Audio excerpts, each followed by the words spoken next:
be a way to jack your thing into this? Maybe. Theoretically, I mean. Oh, I mean, theirs should work as it is. It's just Right. a matter of like.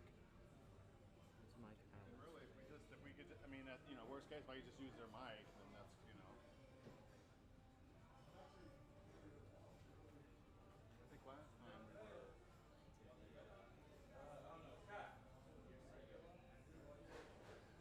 Who's calling me? Somebody say? Somebody's just calling me. I did hear someone. Okay, let's try this. Where do you Well, with this cord, I thought maybe plug it into here. mix? That's for the mixer. I hope it would go in like into that with that setup mic from the others. From this one, right down. You have their mic? No, she took it. I think she took it. Yeah, she did.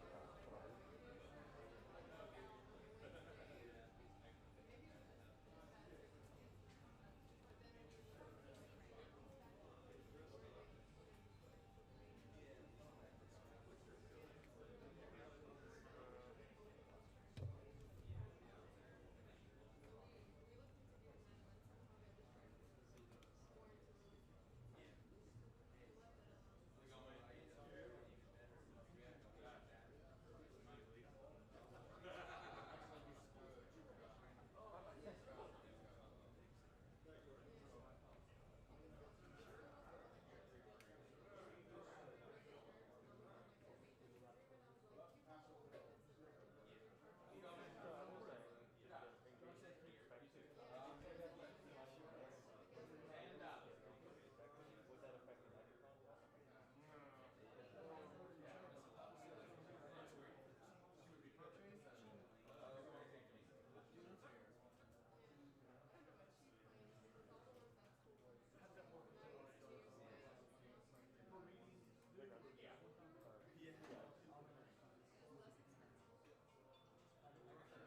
Scott, you got 10? I didn't read the fine print. Do you have We take cards too.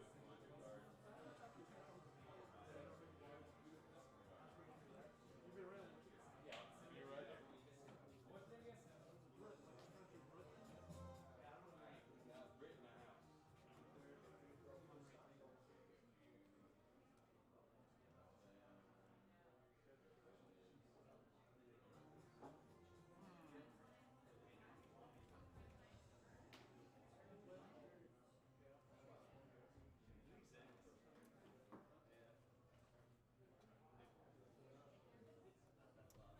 Would there be a way to, instead of using that microphone, plug in this into the jack thing directly to use a different microphone? Well, that's the power cable. yeah, no. Well, the closest we could get really would be the mix out. You might be able to. Well, because there's this side as well. Yeah, we just try to plug in for here. But there's no plug in for here. It would take the 3.5. So I'm thinking maybe the 3.5 and then put that into the setup mic or the aux inputs. Well, we did something, so who knows? Hold on, let's get this on. Okay, yeah, I think that's back up. So, let me try putting the microphone to this. Let's find out.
Both of them work?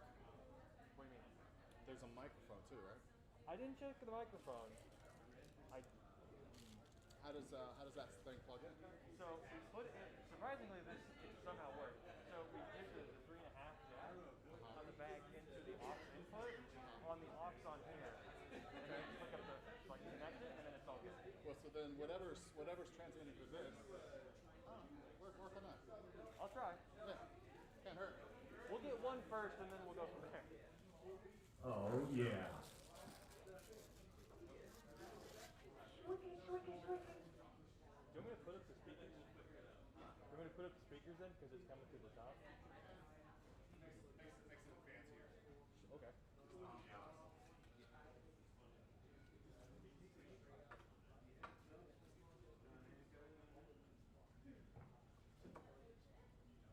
I mean, you continue if you want to. That's fine.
Well, should we?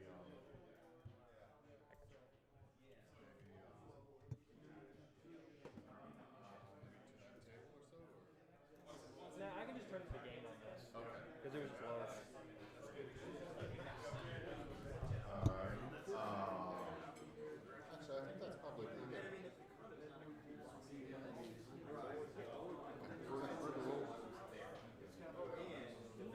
Yeah, just one push. Just one push, then it should mute and then one go. Hello? So green light, go, red light. Yeah. I'm colorblind, green and red. Just making sure. I like the lights going off. Right, Well, I'm gonna go take a leak. Well, because it's different with that one. If that one is, I don't think it has a green light. Oh, for you when know it's what? on, Let's, it's just either on or not. Is this the new one? Yeah, that's the other one. Yeah, it should be on. Is that on? It's kind of on, isn't it? It's kind of on, but not Yeah, really. you're hearing it from yours. I'm hearing from what? I'm not hearing anything. I know. It's got to do with channel. God, this is a shitty turnout.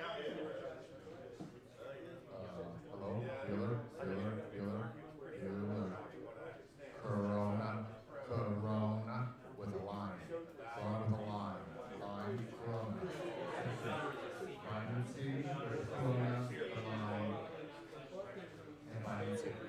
It's kind of low. A little bit low? That's the maximum line. I'm annoying. I mean, that's my job. Speaking of annoying, I have a purpose. I have a why. Yeah, that probably should be a little louder. That's why you know. It's going to sound like, You just gotta. That's it? Alright. So then just turn that off? Off. Alright. Cool.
2.3 minutes.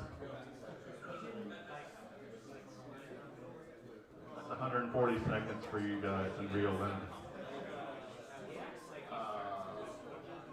Yeah, perfect. Oh, you know what?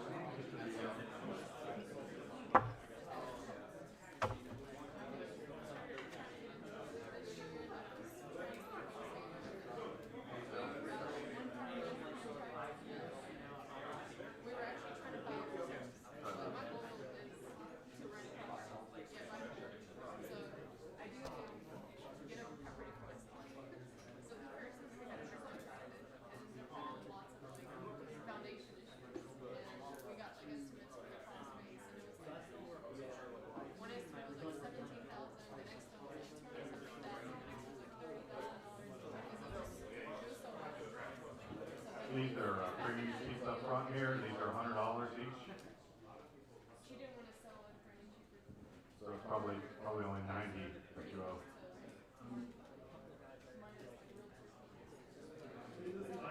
Fuck you, I've been here. Screw you. You go home.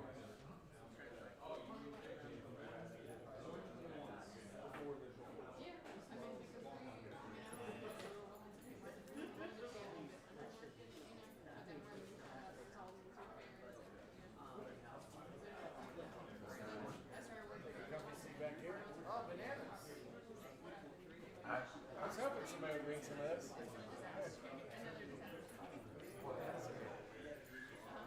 That was very positive.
Ladies and gentlemen, please fasten your seatbelts.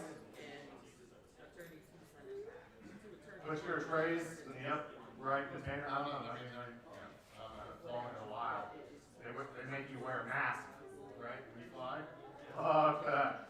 Woo! I just get the corona. All right. I apologize for all those that haven't been to this meeting before. You have no idea what you're getting into. Neither do I. It's like Groundhog Day of day 3. But this is real estate investing trenches. This is not AA. We encourage drinking because we're in real estate. That's why. This is my purpose. The reason why I do this meeting. You know, not only to feed my ego, but also to get some business. I mean, we try to feed my ego, but it's really kind of insatiable. It's kind of like, you know, Chinese buffet, 24/7, just can't get enough. There's my phone number, email. I will partner, I will buy your wholesale deals. I am always looking for long-term and short-term lenders, and I will advise on deals. When I give advice on deals, they're actually good advice, and not always to my benefit. Because frankly, I'm a terrible liar.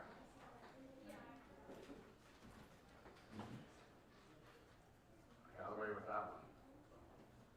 Okay, moving on. You know what I'm talking about. Sorry. Uncomfortable moments, 1 of 10 of the evening. Oh, I tested it from close range. I didn't test it from long. Oh, look at this. Okay. Here are these are my cleaners. He also does some like light demolition and things like that, RP, whatever. I don't know what it is, sorry. No. Anyways, I don't normally recommend my people, but I like recommending these people because, they're part-time, I need them to report full-time. I'm not gonna lose service, I actually gain service if you guys use them. Good people. They also do regular cleaning, like cleaning houses and stuff like that, both construction cleaning, like I said, like demo, stuff like that. Call, his real name is Guillermo, but no gringos can say that, so not even me. So just call him Roberto. Carlos. Disclaimer, I vouch for no one and nothing to do your own homework, right? So even if I have sponsors, speakers, people that I like or hang with or whatever it is, you got a bad experience with them, I don't give a fuck, right? It's just, this is a people business. People sometimes get along with other people, and they don't get along with other people, and I don't want to hear about it, And frankly, well, I'm going to be doing the whole presentation on being screwed in real estate, and it's just the way it goes. Sometimes personalities don't work out, whatever the case may be. There's lots of different reasons why things don't work out, right? And I don't want to hear about it. I do want to hear about it if it's like fun, funny, and like salacious and stuff like that. And I can blackmail or use it against the other person. Other than that, I don't want to hear about like, oh, Scott, you said this guy was good, or he spoke at your meeting, or he sponsored your meeting, or you bought him a drink, or you winked at him, or whatever the case may be. I don't know. There's a lot of vanilla meetings, and if you haven't been able to tell yet, because you're slow, I don't know, there's some strong opinions, coarse language, and I might offend, and I'm definitely going to be awkward here and there, just because that's, my life. There are now sponsorship opportunities, meeting sponsors, drink sponsors, hard money sponsors, long-term finance sponsors, service sponsors. You can read that at your own leisure some other day. Unfortunately, there's no sponsors today. Normally, there's like a drink sponsor, right? And then I give you like a coupon, for asking question participation.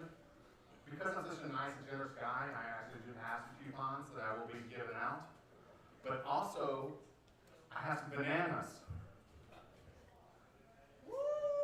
And so you might get a drink coupon, or you might get a banana. See, here's the thing. I have like Walmart grocery, like you buy your groceries online and stuff like that. And apparently they didn't have avocados, so they gave me the next best thing, which was bananas. And since I'm clearly a buff keto kind of guy, I can't do bananas. I love bananas. And I know Tyler fucking can't get enough bananas. Exactly, Emery. That's what I'm talking about. Yeah. They're perfectly nice yellow, they're beautiful. Normally when you have people pick your groceries and your produce, they don't look this beautiful. But when you can't eat it, they give you the perfect specimen. So, it'll be random. Maybe you get a banana, maybe you get a drink coupon. Who knows? Maybe you get both. Basically, I'm just going to judge you and determine what you need in your life.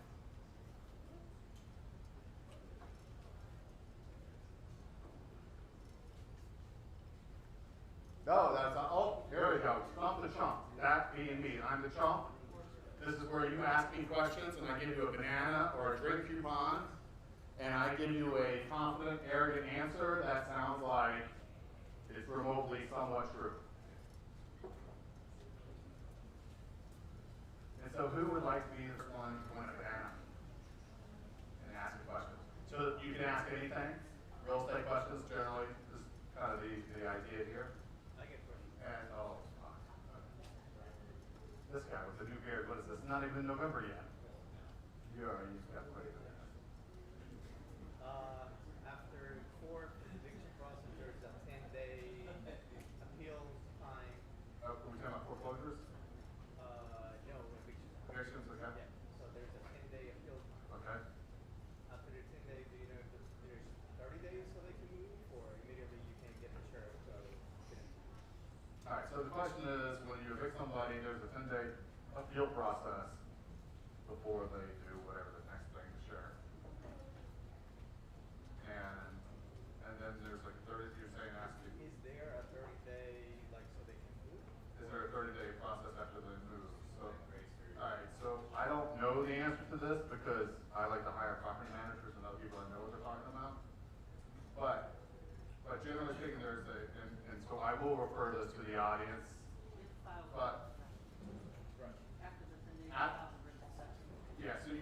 court case for the eviction. You've got 10 days for the appeal, right? And in which case, Within that period of time, the tenant can actually appeal it. They have to put up a bond. but they have to put up the money difference to whatever what they actually do. After that period, then you have to go back and file a writ. So pre-COVID, when you file your writ, it's typically 7 to 10 days. The sheriff will meet you out there. After the 10 I days. don't know, I haven't had an eviction in a couple of years, so I'm not really sure what it is now. But Yeah. there's no 30-day period for them to know. You asked them to writ. Well, we get a new court case, which is probably a few weeks later. So that's probably maybe what you refer to. Not Right? a new court case. Well, it's the appeal. Once you file the writ, that's it, you're done. They, After the arrest, yeah. no, after the writ, when they file the writ, you don't go back to court. Right, because the appeal Yeah. time. Okay. But there's a period for the appeal after you win the case. That's what you're talking about, right? Yes. Yes. And then it's, I got it. right. You got it. These fuckers are confused. You win your court case. You get the evicted person. The tenant has 10 days to appeal, right? In order to appeal, they have to bring the money, assuming that it's a money issue, bring the money to bond it, so to speak. If they do that within 10 days, right, then it sets another court date, right? If they appeal, yes. If they appeal, yeah, which is probably, that's probably the 30 days you're referring to, I guess. It's probably a few weeks later, which ends up being 30 days. Time to move on, or what? Do you want a banana, or you fucking don't drink? You get a banana. I got it. There you go. I always told banana. I gave it to him. Dude, you need a banana. You're like, I'm pissed. all right. Another question, yes. If a contractor, a plumbing contractor cuts through your HVAC duct to lay his pipe, When he does. when he does, what are some of the repercussions that you can, Well, now you have a fully air-conditioned and heated crawl space and or attic. right, So it's kind of a bonus. You just put that in as a feature as a MLS, and that gives you the competitive advantage. Even your wallet. Well, all right, so you had a plumber that cut through an HVAC, what? duct in the crawl space? Well, then he's responsible for, you know. Back charge the shit out of it. Yeah. But that charge the shit out of them versus be reasonable and, you know, because. I mean, for the amount, but it's. Yeah, I mean, you got, you know, basically, the best thing to do is to have the plumber talk to the HVAC guy and let them work it out, and you get out of the middle of it. So it's the. Because the HVAC guy's gonna charge you like $700 or something stupid, right? And then the plumber's gonna be like, fuck that guy, I'll get my guy, blah, blah, blah. Well, but if they just talk to each other or work it out, then they'll be like, you know, $50 and a full pack of beer, you know what I mean, whatever it is. But So it's, there's a couple of caveats, that it's a There's 9-inch. always a caveat. Yeah, it's a 9-inch, crawl space from the bottom of joist to top of dirt. So they can't get back in there to redo the HVAC. The plumber has a bad day. It's also a square HVAC duct and not round, so it has to be fabricated. So Wait, what? Fabricated? square HVAC duct as opposed to round. Oh, it's square HVAC ducts. You can't connect the square to a round? I don't even know. I don't even care. I'm just having the plumber talk to the HVAC guy and let them battle it out. I don't even know. And if they gotta remove the hardwoods and the flooring and stuff like that, involve the flooring guy, not my problem. And the problem is you already paid the plumber. No. You know what I'm talking about? They're fucking long. But let's go to, micro. Yeah, so, you know, anytime you can remove yourself from the middle of all that crap, remove yourself. Like, obviously the plumber's responsible, right? Well, it's obvious to you and I, but it's not obvious to him. The plumber. Okay. Well, then tell him, make it obvious, you're not getting paid until this is resolved. And so if you want to blame the HVAC guy, then you just talk to him and work it out. Because it's not my fault. Because I'm not the plumber and I'm not the HVAC guy. So you guys all fight it out, and then, you know, you let me know what's fair. Okay, so let's say I say that, and he says, I'm gonna put a lien on the job, never mind. Well, then tell him to sue you. Hell, you'll sue him. No, he can sue you. What's he gonna do? So then, so a mechanic can lien your property for not, for whatever, so they owe you money, right? But your contention is, dude caused all this damage, I'm not gonna pay him, so I don't owe him money, he might actually owe me. So he's gotta go to court eventually to sue, you know what I mean? And he's gotta prove his case, and then you just go back, dude, I didn't pay him because he cut through this thing, here's photos. I mean, I don't, like, what's his argument though? If he cut through, did he not cut through? Is he saying he didn't cut through? No, he's saying he cut through. But, He has no ground to stand on.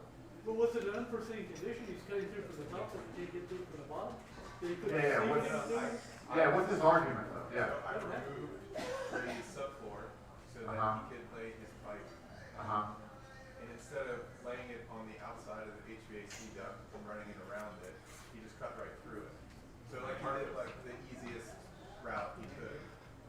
So the floor was opened up for him, but he, instead of going around the HVAC duct, he cut through it at 5 different spots. On purpose. Yeah, I mean, to run Well, I mean, you know, so the thing is that, like, maybe the first cut was just like you said, there could be an argument for whatever. No, the floor open. If the floor was open, I mean, he ought to be able to see what he was doing. Yeah, but the first time he cut through it, when the floor is not open, He said it was open. no, it was not open. Okay, so I'm just saying, I'm taking the plumber's point of view, which is, hey, dude, the floor wasn't open, I cut through, the HVAC was there, whatever, right? Okay, but he's got a little, whatever the little vibrating thing is, right? You know what I mean? If he's not just cutting through wood, he knows that he's cutting through something else. Right? Well, it sounds like he sounds like maybe if he made a mistake, and I fucked it up once, I might as well just keep going as far as screwed up. Right? Right. Which is completely irresponsible of the plumber. That's what I'm saying. I might give him one cut, you know what I mean? Like the floor's not open, and I'm cutting through the wood, and I just so happen to hit duct and metal and like all the other crap, right? Okay, maybe one. I give you one, but then he does it 4 other times. Like there's no way that he didn't know that he's cutting through something more than just wood. And yeah, these things are never black and white, you know what I mean? And so that's why you gotta like, you know, just, look, it's not my problem, right? You know, you and the HVAC guy talk about it, and then you guys come to a conversation. Because not only that, then I also wanna hear what the HVAC guy says. Because he might take the plumber's side. You know what I mean? He might say, hey, you know, he's got a point, right? You know, and that perspective is important sometimes, you know what I mean? Because like you know, like in this business or whatever, in life in general, we always see things from our perspective, right? So you want to know what the other side is. Right. And when you're hearing it from the guy that's like responsible and is going to pay for a lot, right? That's his perspective. I'll say, I don't pay the $500 or whatever this is going to fix it. And so that's why it's good to bring in the HVAC guy and then see, you know. He said he can't fix it. So what do you? Well, that's a fucking lazy bullshit answer. Everything's fixable. You think, yeah. You know, I mean, like, you know, it's just that it has to remove the floor or something like that. Because of the depth of the 9 inches, you have a pipe that's 3 inches now, where it's about part of the. I know. The point is that everything is fixable. It's just a pain in the ass. The solution sounds to me like you might have to just remove the floor to get down and whatever. The floor is completely. They still can't fix it? Reroute it. Redo it. Because the plumber already Right. laid The the plumber other now pipes. is that space that was occupied by the HVAC is now occupied by plumbing. So when the Don't plumber do needs it to take the his right way. shit out, Oh. you can have an HVAC. Oh, you did- shit you- right. Yeah, but, well, so he can replace the ductwork, it's just that they're competing interests for shit. Yeah, they're competing for space. Yeah, well, then, again, they gotta work that shit out, you know, like, you know. I mean, if he had to go around the HVAC. I mean, you got the contractor, there's solutions to every, Plumbing out. there's solutions to every problem. Over and start. Yeah. There's solutions to every problem, you know what I mean? Build a chase in the middle of the room if you got one, or a side wall. Yeah. Who's the contractor, you're just subbing everything out? Yeah, we're all set. That's the disadvantage of subbing everything out. I think the answer I'm is, like, here you go, contractor, have a good one, let me know, get back to me. I think the answer is relocation cost. Yeah, plumbing generally would be easier to relocate, because it's like, you know. All right, one more question, and then we'll move on with our lives. Do we have, oh yeah, we got the, yeah. Oh geez, you want to banana, don't you? What's the single best app that you're using right now, with finding deals or business and deal machine? What's the single best, most effective app that somebody can use to locate deals right now? For me, I'm the wrong guy to ask that. I don't think that's, just save that for the next presentation. Do I look like an app guy? I'm not an app guy. I think it's deal machine. PropStream? All right, that's not the last question. How about a good question? It actually is an excellent question. I'm just the wrong guy to ask this, and we've got two guys that would be. Sounds like The main presentation would be the one to ask that question. So I will refer to the experts. This isn't really real estate related, but I think I have an avocado in my car. Can I trade that for a drink voucher? How big is your avocado? I think it's like that big. It might be Is it mushy, right or but whatever? it was right. It was Define right mushy. this morning. It was right this morning. I'm gonna give you a drink ticket just because that was absolutely. And we'll leave it open for one more question, open for something everybody can learn from. You want the avocado too? Fuck yeah, I want that avocado. You know, because I have this whole avocado rotation thing. I don't know if you guys eat avocados. You have to have avocados ripening at all times. So they've got to stagger. I've got to order avocados every 3.5 days, right? And so I right now I only have 2 days worth of avocados left. But you know what I mean? So like I'm panicking because I'm like in the third day I'm gonna have to actually go to the grocery store and like search for the one avocado that's like ripe and perfect. And so I'm starting to panic. I eat like one or two a day. It's like the whole thing. I had no idea they're so delicious. But I have at least a half to one. I got a question. If you're brand new to real estate investing, short of outside of coming and networking at these meetings, what is the very first thing that you, from your 10, 15, 20 years of experience, looking back, what is one thing that you would do first? Right, man. Yeah. What kind of real estate are you trying to do? What are you trying to do? Just investing in part of the group, you know, flipping. What do you do currently? What's your I design and sell for Architect, and I keep my real estate license as an agent. Okay, so you want to accumulate rentals, or you want to flip, or? Probably flip, because I built for 20 years, so I framed houses. Alright, so the question is, what should you spend your time on, or whatever? Cool, this is awesome. Well, out of all the things that you could invest time or money on, what would be the?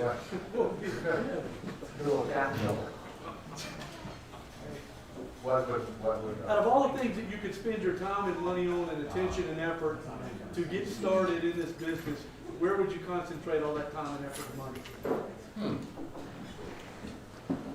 Yeah, you know, so it's different for everybody, that's why I asked you. Anything that makes money. Do what? Anything that makes money. Anything makes money, yeah. That's a smaller avocado than you said, by the way. He was like, this fucker's this big. I swear. He brings this little. I mean, it's always smaller than what they say. I mean, it's always a disappointment. I swear. It's always a disappointment. That's the deal. Well, really, I would spend more time on education, okay, learning and stuff like that, right? Because I think I think the learning curve, I think the payoff in education and learning is much greater than anything else that you can do. Now that comes with the problem is a lot of people spend a lot of time on that and they don't actually do anything, right? You know, so what I would do is when you're driving around, you're doing sales and stuff like this, and you're in neighborhoods and you see like, you know, crappy houses, write down the addresses, or if you did Steel Machine or something like that, you know, record the address. and then just send them a letter saying, I want to buy your house, right? And so one thing about like actually doing a business is that forces the education, right? That forces you to learn the market. Like there's nothing better than like having a call, somebody calling you saying I want to sell the house, and now you're like panicking, like oh my god, now I got to really learn like the comps, what it's worth, what all these terms are, and all these other things. And that really does force your education forward. You know, sometimes when you learn so much in the classroom, so to speak, you know, it doesn't really sink in. Not until when you have live cases though, and then you go to the meeting. And then you go, I have a life case like this, what should I do with it? And then you get all these options. That's what the real education is, because, you know, I mean, like there's, you know, very, well, you know, let's be frank here. If we were all like, there's different ways to learn, right? So there's like book learning, and then there's like auditory, visual, and stuff like this, and then there's like kinetic and stuff like that. You're probably more of a kinetic learner, right? You know what I mean? Because like, frankly, nobody would be in this room if they were fucking like book smart. Except for Tyler, and then he just lost his money, right? But if we were like book smart, like traditional smart people or whatever it is, we would be like doctors and other things, right? But we learn differently, like, you know, so you're probably, I would guess, a kinetic learner, you know what I mean? And so, meaning that like you learn by doing and like interacting or whatever the case may be. And so that's what I would say. I would say, yeah, I would concentrate on like learning, like through books and, you know, podcasts or whatever you like to do and going to meetings. You know, but then just do small steps of just sending letters out and putting your phone number on there, and then that'll help generate, you know, whatever, leads and things like that. And then you can figure out, like, is this a good flip or rehab or things like that, because you're not going to be able to fill in all the holes just from class or whatever. You know what I mean? But also, the most important thing that I can say to anybody, that I try to tell everybody when I get a chance, which is, you know, just take a long and steady approach to it. You know, that you don't have to make any money in your first year, or 2 years, or 3 years. You know, if you just keep learning and keep plugging away, eventually you will. You know, most people give up in 6 months or 9 months or a year or 2 years. You know, but these fuckers just spend 120 grand in college for 4 years, and then they go out and get a job for 40 grand a year, right? And then like, you know, like 5 years later they're making like 90 grand or whatever it is, and they're like, I need to do real estate. And they put in a good, solid 6 months of 2 hours a week. And they're like, this shit doesn't work. Yeah. But I think if you know, it works for everybody, if you put in enough time, knowledge, and longevity to it, you'll find your little niche or you'll find your little thing. Anyways. Is that okay? Anybody want to add to that? I agree with that.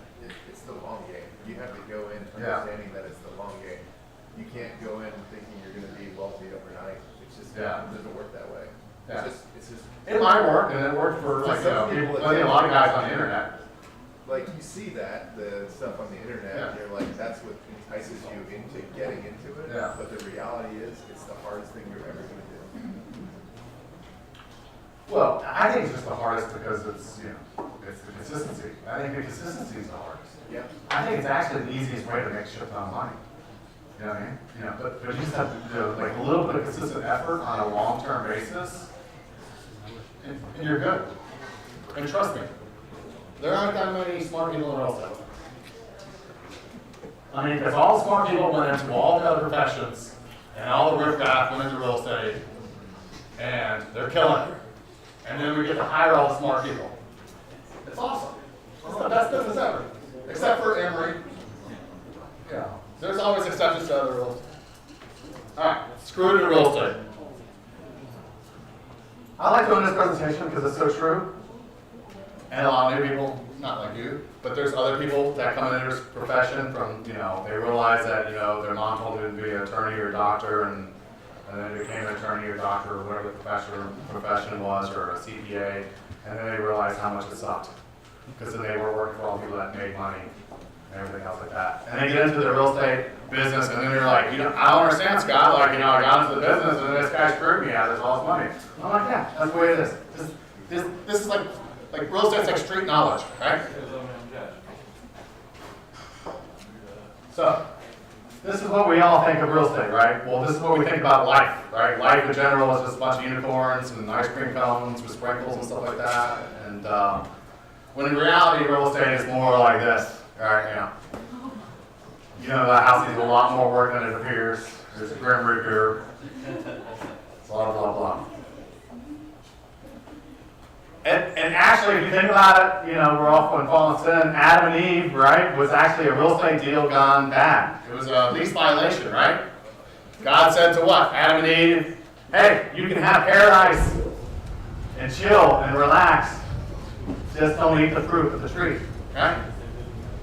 And what happened? They violated the lease. She told them to eat the apple. We're in Sunday school right now, okay? You're going to burn in hell. The thing is that our whole Adam and Eve story is a lease violation. And God said, I told you not to eat the apple. You did, and now I'm going to kick you out, and that's why we now have Trump as president. 2020, maybe. Anyways, this is real estate as it defines from the origin, from Genesis. And we all suffer because of it. You will be sued, sue, and lose money in this business. If you think that you can protect all your bases and you can go to an asset protection class, and that you can be smarter than the next guy, and you're not going to lose it, you're not going to lose money in this business, and you're not going to be sued or sue in this business, you're wrong. Absolutely wrong. And frankly, if you're in this business for 5 years and you haven't done any of those things, then you're really not in the business, and you just, you know, you're just not in the business. It's a 5-year mark. If this hasn't occurred to you in 5 years, you're not really in the business. Or you just like won the lottery and you should just go buy a bunch of lottery tickets. It happens, I love this, whatever that thing is, it just punches. I never knew that you could do that in PowerPoint, but it's incredible, and I've been celebrating it ever since. That is what? The hit in the fan, right? It happens over people and circumstances, right? Who knows why? Real estate shark-infested waters, right? Because these are all the people that didn't go to Brown or Harvard or all the good schools and everything else like that. They all dropped out, like me, this guy, that guy, that. Oh yeah, come on, George. You dropped out? You didn't graduate? No? Oh, look at the little Bill Gates over there. Guy looks like money. Doesn't mean he's not well educated. Oh yeah. No. Most people I've met are the ones with the big degrees. Yeah. He's smarter than his Stanford educated buddies. Seriously. Yeah. I'm twice as smart because I dropped out twice. But anyways, yeah. Real estate shark-infested waters, right? Because you got a mixture of people. Some good, some bad, some in between, and some people are just, well, they're just sharks. This is the way it is. Get over it. After you've been in real estate for a few years, I made this cartoon, you know. Would you include your mom? It's great because I hired a guy from Pakistan. Even though I spelled it mom, he spelled it mum. It's the British in him. Anyways, you would never sell your mom in normal circumstances, but you know what? If the price is right, we can negotiate. You will get screwed by people for 3 reasons. I'm sure there's a lot more, but we're going to go for 3 main reasons. Incompetence. This is the biggest one. We never really know what the motivation of other people are, but frankly, I've seen a lot of screwings, and we all think that somebody does it on purpose, but really, I think it's just because they're incompetent. You know what I mean? And nobody says, look, I'm incompetent, I screwed you, that's why. They're going to blame you or whatever the self-defense mechanisms are. And so frankly, most people, when they screw you, they don't mean to do it on purpose. It's just, you know, they're idiots. And then there's the opportunity. That's 28%. Frankly, you left 20 grand on the dashboard, and you walk away, turn your head, and you're like, I can take 20 grand. And then I'm going to screw them. I don't know, 20 grand. Friendship, 20 grand. Business, I'm going to take 20 grand. This happens. You give somebody the opportunity, you find out what your worth is, what the thing is, or whatever. Or you never know what somebody's, you never know if somebody's like niece or nephew's being, blackmailed and they really need the money. You know what I mean? For those that may have not had money problems before, you do stupid stuff when you have money problems, right? And so you don't necessarily know what the other person's money problems are or stresses are, and so you don't want to find out what kind of stupid stuff they'll do when they have money issues. And so if you give them the opportunity, people are likely to screw you. And frankly, I think only 2% is because they set you up. I think it's a really small percentage. I think 98% of the time it's just them being human and you being human, and it just happens. Okay?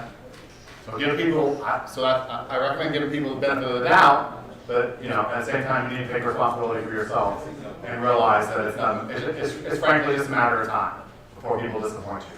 I don't know if anybody else, I know everybody else has never had a person disappoint them, but in real estate it's common. How to minimize people screwing you. You run your own numbers. Oh, I love this one. Oh, well this so-and-so, well this realtor told me that it was worth 200 grand when it was done, or this wholesaler or this person, or I took this opinion that it's worth $200,000 when I'm done, or that this was a good deal, or whatever the case may be. I don't know about you, but if it's my $100,000 or it's my $200,000, then I want to make sure that I know what I'm spending my money on. Does that make sense? Now, here's the problem. Here's the little dislocated thing that happens to us is because we're getting a loan, right? We say to ourselves, we're buying a $100,000 property. It's not really $100,000. It's a loan, right? It's only $1,000 a month, or $1,500 a month, or $700 a month, or whatever the loan is, depending on what the deal is, right? So we don't really realize that that's $100,000. 200, whatever it is that you're buying it for, right? And if you're going to take somebody else's opinion on what the value is, then you're an idiot.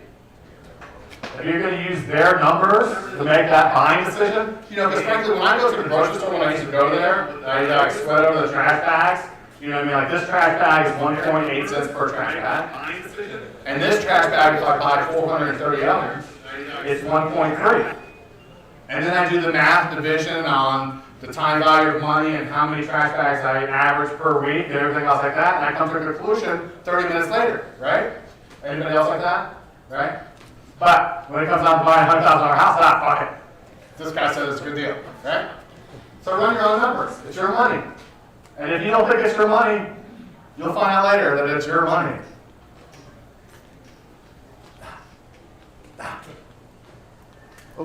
Understand everybody's conflicts of interest. This is a good one. The realtor selling you the house told you it's $100,000. She's going to make $6,000 because she's getting double the commission. He, she, it. Non-gender specific.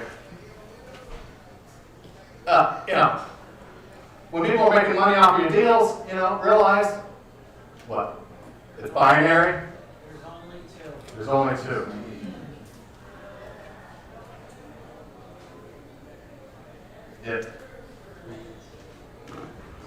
You got to understand that people are in this, again, they're making money, right?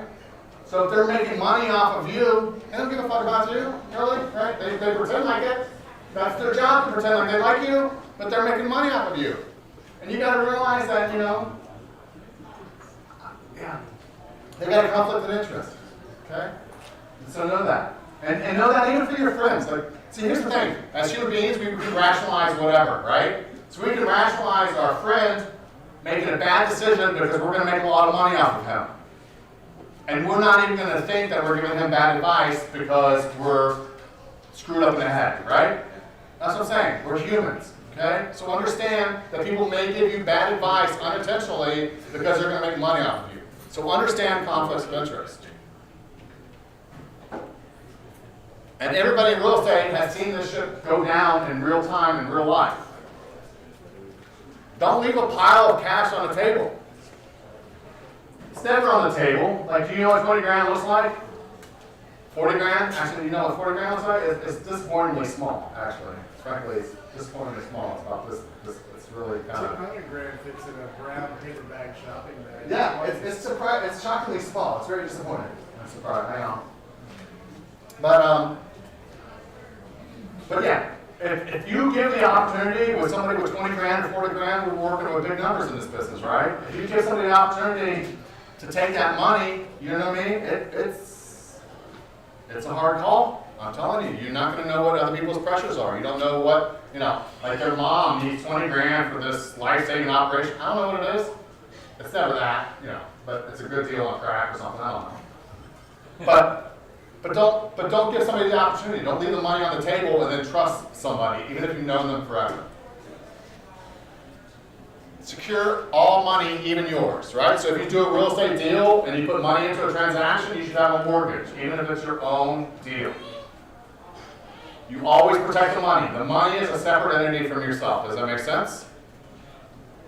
If I'm doing a deal and I got 100 grand of my own cash, I need to secure my own cash against the deal. Okay? It's its own entity. It's its own life. Okay? I can explain why, but I don't feel like it. Just do it. Limit your exposure. Oh, go ahead. Going back to that, so what are you saying? You're gonna put a note on it? I would put a note, yeah. Yeah, so even if you're gonna pay cash for a property, it's gonna be completely yours, then I'd put a note on it. You know, it'd probably be best to have an entity lending yourself the money and everything else like that. But I would definitely secure it. Because, you know, when people sue and everything else like that, I mean, they might be lazy, they might not look up that you own the thing, but it's a whole different thing. It's easier to get title insurance, it's a whole separate, you're separating the activity of like doing the deal versus lending the money from the deal. And like when you bring the money, it should be its own separate entity. So you lend your money to yourself? Lend your money to yourself, yeah. You know, Audrey Inc. lends to Audrey LLC, or whatever the case may be, you know what I mean? But yeah, I mean, if you're putting substantial money into the project, you should never have a fully paid off house. You should just, you should not have, you know, you should lend yourself the thing. And you know, there's lots of legal reasons why, and you can get into all that stuff. I'm just saying that if you've got the money, talk to an asset protection person, they'll tell you why. There's all different little intricacies when another entity, it just becomes trickier for them to come after you or whatever else like that. Not only, but it's easier to go after a fully paid off house than it is the one that's leveraged. Limit your exposure. You need to know that, like, if the shit hits the fan, you know, and then we have another pandemic that's actually real, you know, like, what actually might happen, you know? So, what's your worst possible case, you know? What's your worst, you know, you're going to lose everything that goes into the deal. What's your worst, you know, just limit the worst possible case. Never underestimate the caveman. The caveman meaning that, you know, screw you, I'm going to eat you up and eat you, I'm going to cannibalize you, whatever the case may be. Never underestimate, you know, the primal instincts for survival of the caveman. Friends and family get a free screwing. Woohoo! I mean, if you're going to do business with your friends and family, then you're going to have to choose one or the other. And so, do you want to end the relationship over a bad business deal, or are you going to let them do it? You know, so you're either going to let them go and let them screw you out of the money, or you're going to lose the family, one or the other. So if you choose to do that deal, then you make that choice. And I'd rather have other people. Maybe not my family's probably a bad example. I'm just saying that you guys have good families.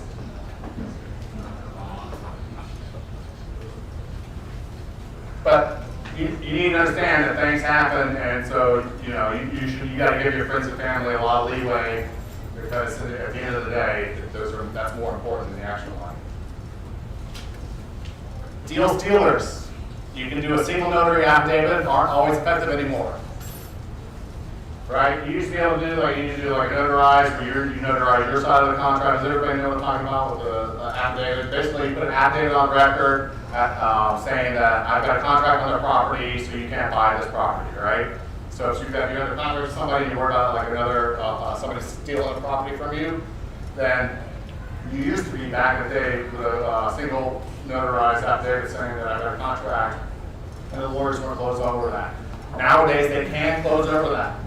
However, some attorneys will do it, some attorneys won't. If you know the popular attorney in town, if he likes you, he probably will give you a call before he closes over it. That makes sense, right? I've had one where it was not Harry, it was somebody else, and they didn't close over a deal because he knew me, he did my closing, and he didn't want to close over it. You know, so sometimes personal relationships do help in this situation, but know that a single notary affidavit aren't effective anymore. But make it a practice on foreclosures, so I would have I would have the seller notarize the contract if you're doing foreclosures, because foreclosures, if you all know, there are a bunch of jerks that are working foreclosures. I'm not going to mention David or Carl's name, but they'll definitely run over you if they need to. They don't care. That's just how they roll. That's the business, right? Like, don't hate the business, don't hate the game, don't hate the player, the game, whatever that saying is, right? You know, that's how they gotta be. Get a non-compete, non-disclosure if you're shopping for investors. You know, at least you got something on paper. Again, you're gonna have to sue, pay the attorneys, all those other things could be a problem. But you can at least limit it. Not only that, but when you tell somebody to sign something and they don't want to sign it, then you know. You know what the answer is. How to get screwed by contractors, right? Well, you're gonna pay ahead. I mean, well, basically you're gonna get screwed by contractors because they know the game better than you, right? But at any time, if the contractor disappears, because inevitably a contractor is going to take off to South Carolina because his grandma died for the third time, his dog got ran over, or his trailer got blown over by a tornado. Something's going to happen to the contractor. I had a contractor work for me for 10 years. Boom, gone, all of a sudden, right? You know, eventually they're going to disappear. That's just the way the nature of the business, okay? So at any time, if somebody leaves you and you don't have enough money to fix their issues or start where they were, then you're gonna get screwed. Just the way it is. You hire a jack of all trades, somebody that can do everything, who can do nothing. Meat bucket sucks. Any guy that says I can do everything. Now, there's some guys that say, listen, I can do everything, but this is what I prefer to do, A, B, C. But if you really need to do, I can help do this other stuff. Then that guy's okay. But anybody, and I always try to pin them, like, well, what do you really like to do? Oh no, I can do everything. That guy's terrible. Terrible. You hire the cheapest ones, they'll be terrible. It'll also cost you more money at the end because they take forever. Yeah, and it's going to cost you more money. You're going to lose. Now look, is it possible that you hire somebody that can do everything and he's cheap and everything else like that? Is it possible? Yes. Is there unicorns and chupacabras that exist?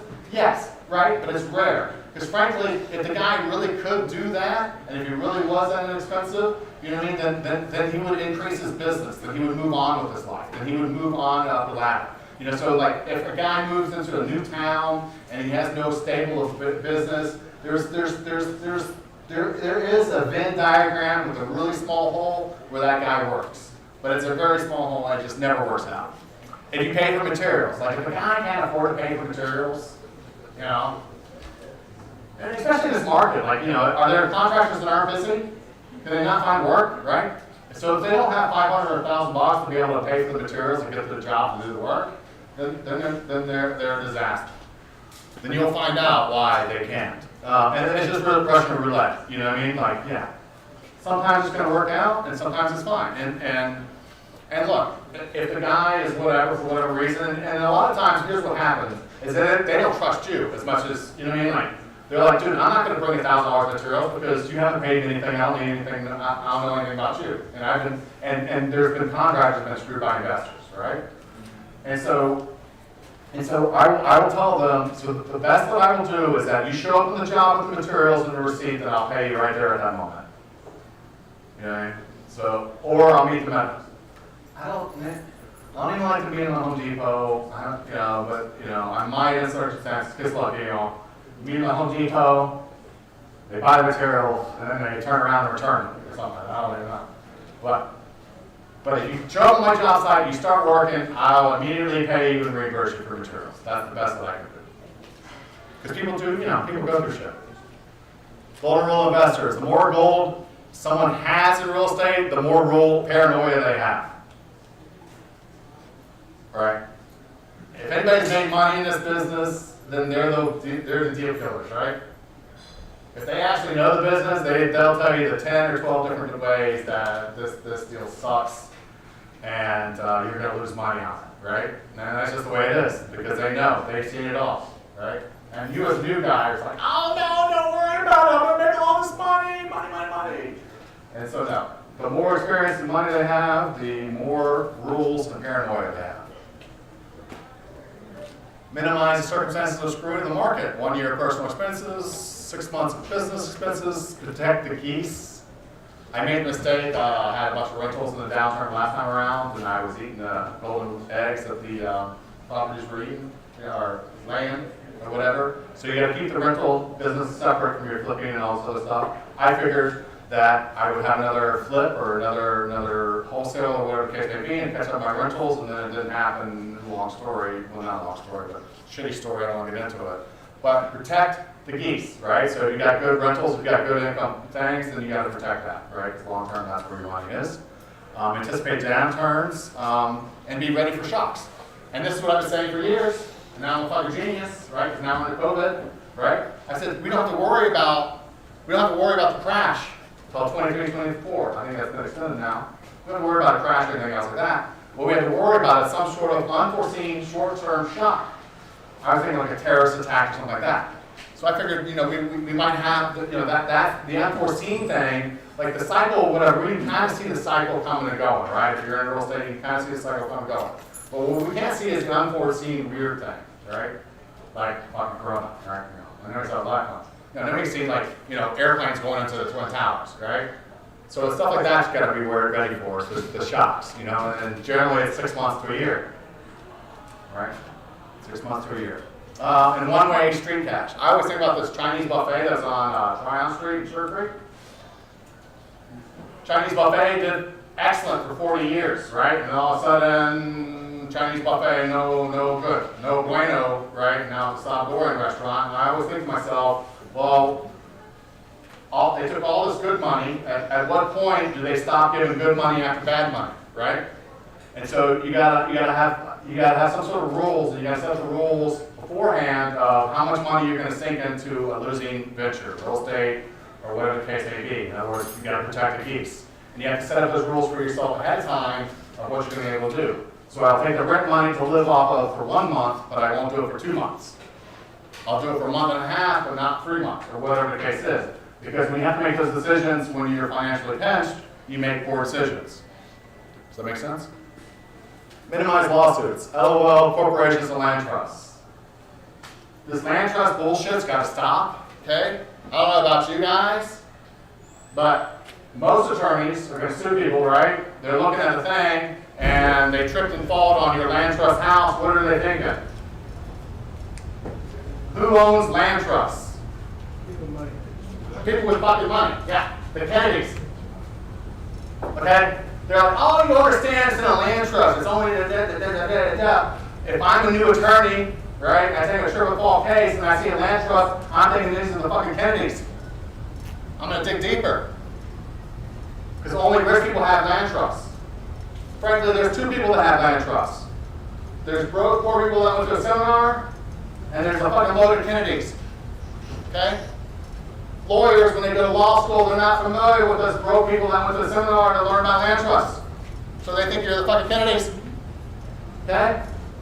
Now all of a sudden they see this guy's got a trust. It's not even a revocable trust or an estate trust. It's some sort of bullshit land trust they ain't never heard of. Now, the seminar guy that's charging $5 grand to tell you how great land trusts are, they're saying, oh, you don't understand, it's a land trust. This guy that got out of law school, he's like, this guy's so fancy, it's not even a regular estate revocable trust. It's a land trust. I don't even know what a land trust is. This is some fancy estate planning bullshit. Right? Does that make sense? And they're selling you $5,000 courses for land trust? Not only that, but now you gotta get a separate insurance policy for every damn land trust. Right? Liability and whatever else. So now your insurance costs went up to $100 or $200 per land trust. Okay? Now here's the other thing. We're an information age. I don't know about this, but here's the thing. When you put stuff in an entity, all mail has to go to one location. Right? It's going to your P.O. box, Suite 302, on the corner of whatever, bullshit and bullshit, at the USPS, right? Okay, so all of your land trusts and all of your LLCs and all your other crap that you think that you have are all going to the same damn place. You think an attorney can't figure out that, you got 10 different land trusts going to the same stupid mailbox? I mean, back in the day, it was kind of a little bit hard to figure it out because you kind of had to have the right services. Nowadays, everybody's got the right services. It's like internet, Google, whatever. You just put the fucking address is going to pop up, and then all your stupid land trusts and everything else like that. So then, here's the thing too about lawsuits and all that other stuff. It's not about whether or not you're legal or liable or any of this stuff. They don't give a fuck about any of that stuff. They just, the hit and run attorneys, they just want the money and run, right? They just want your insurance policy and run, okay?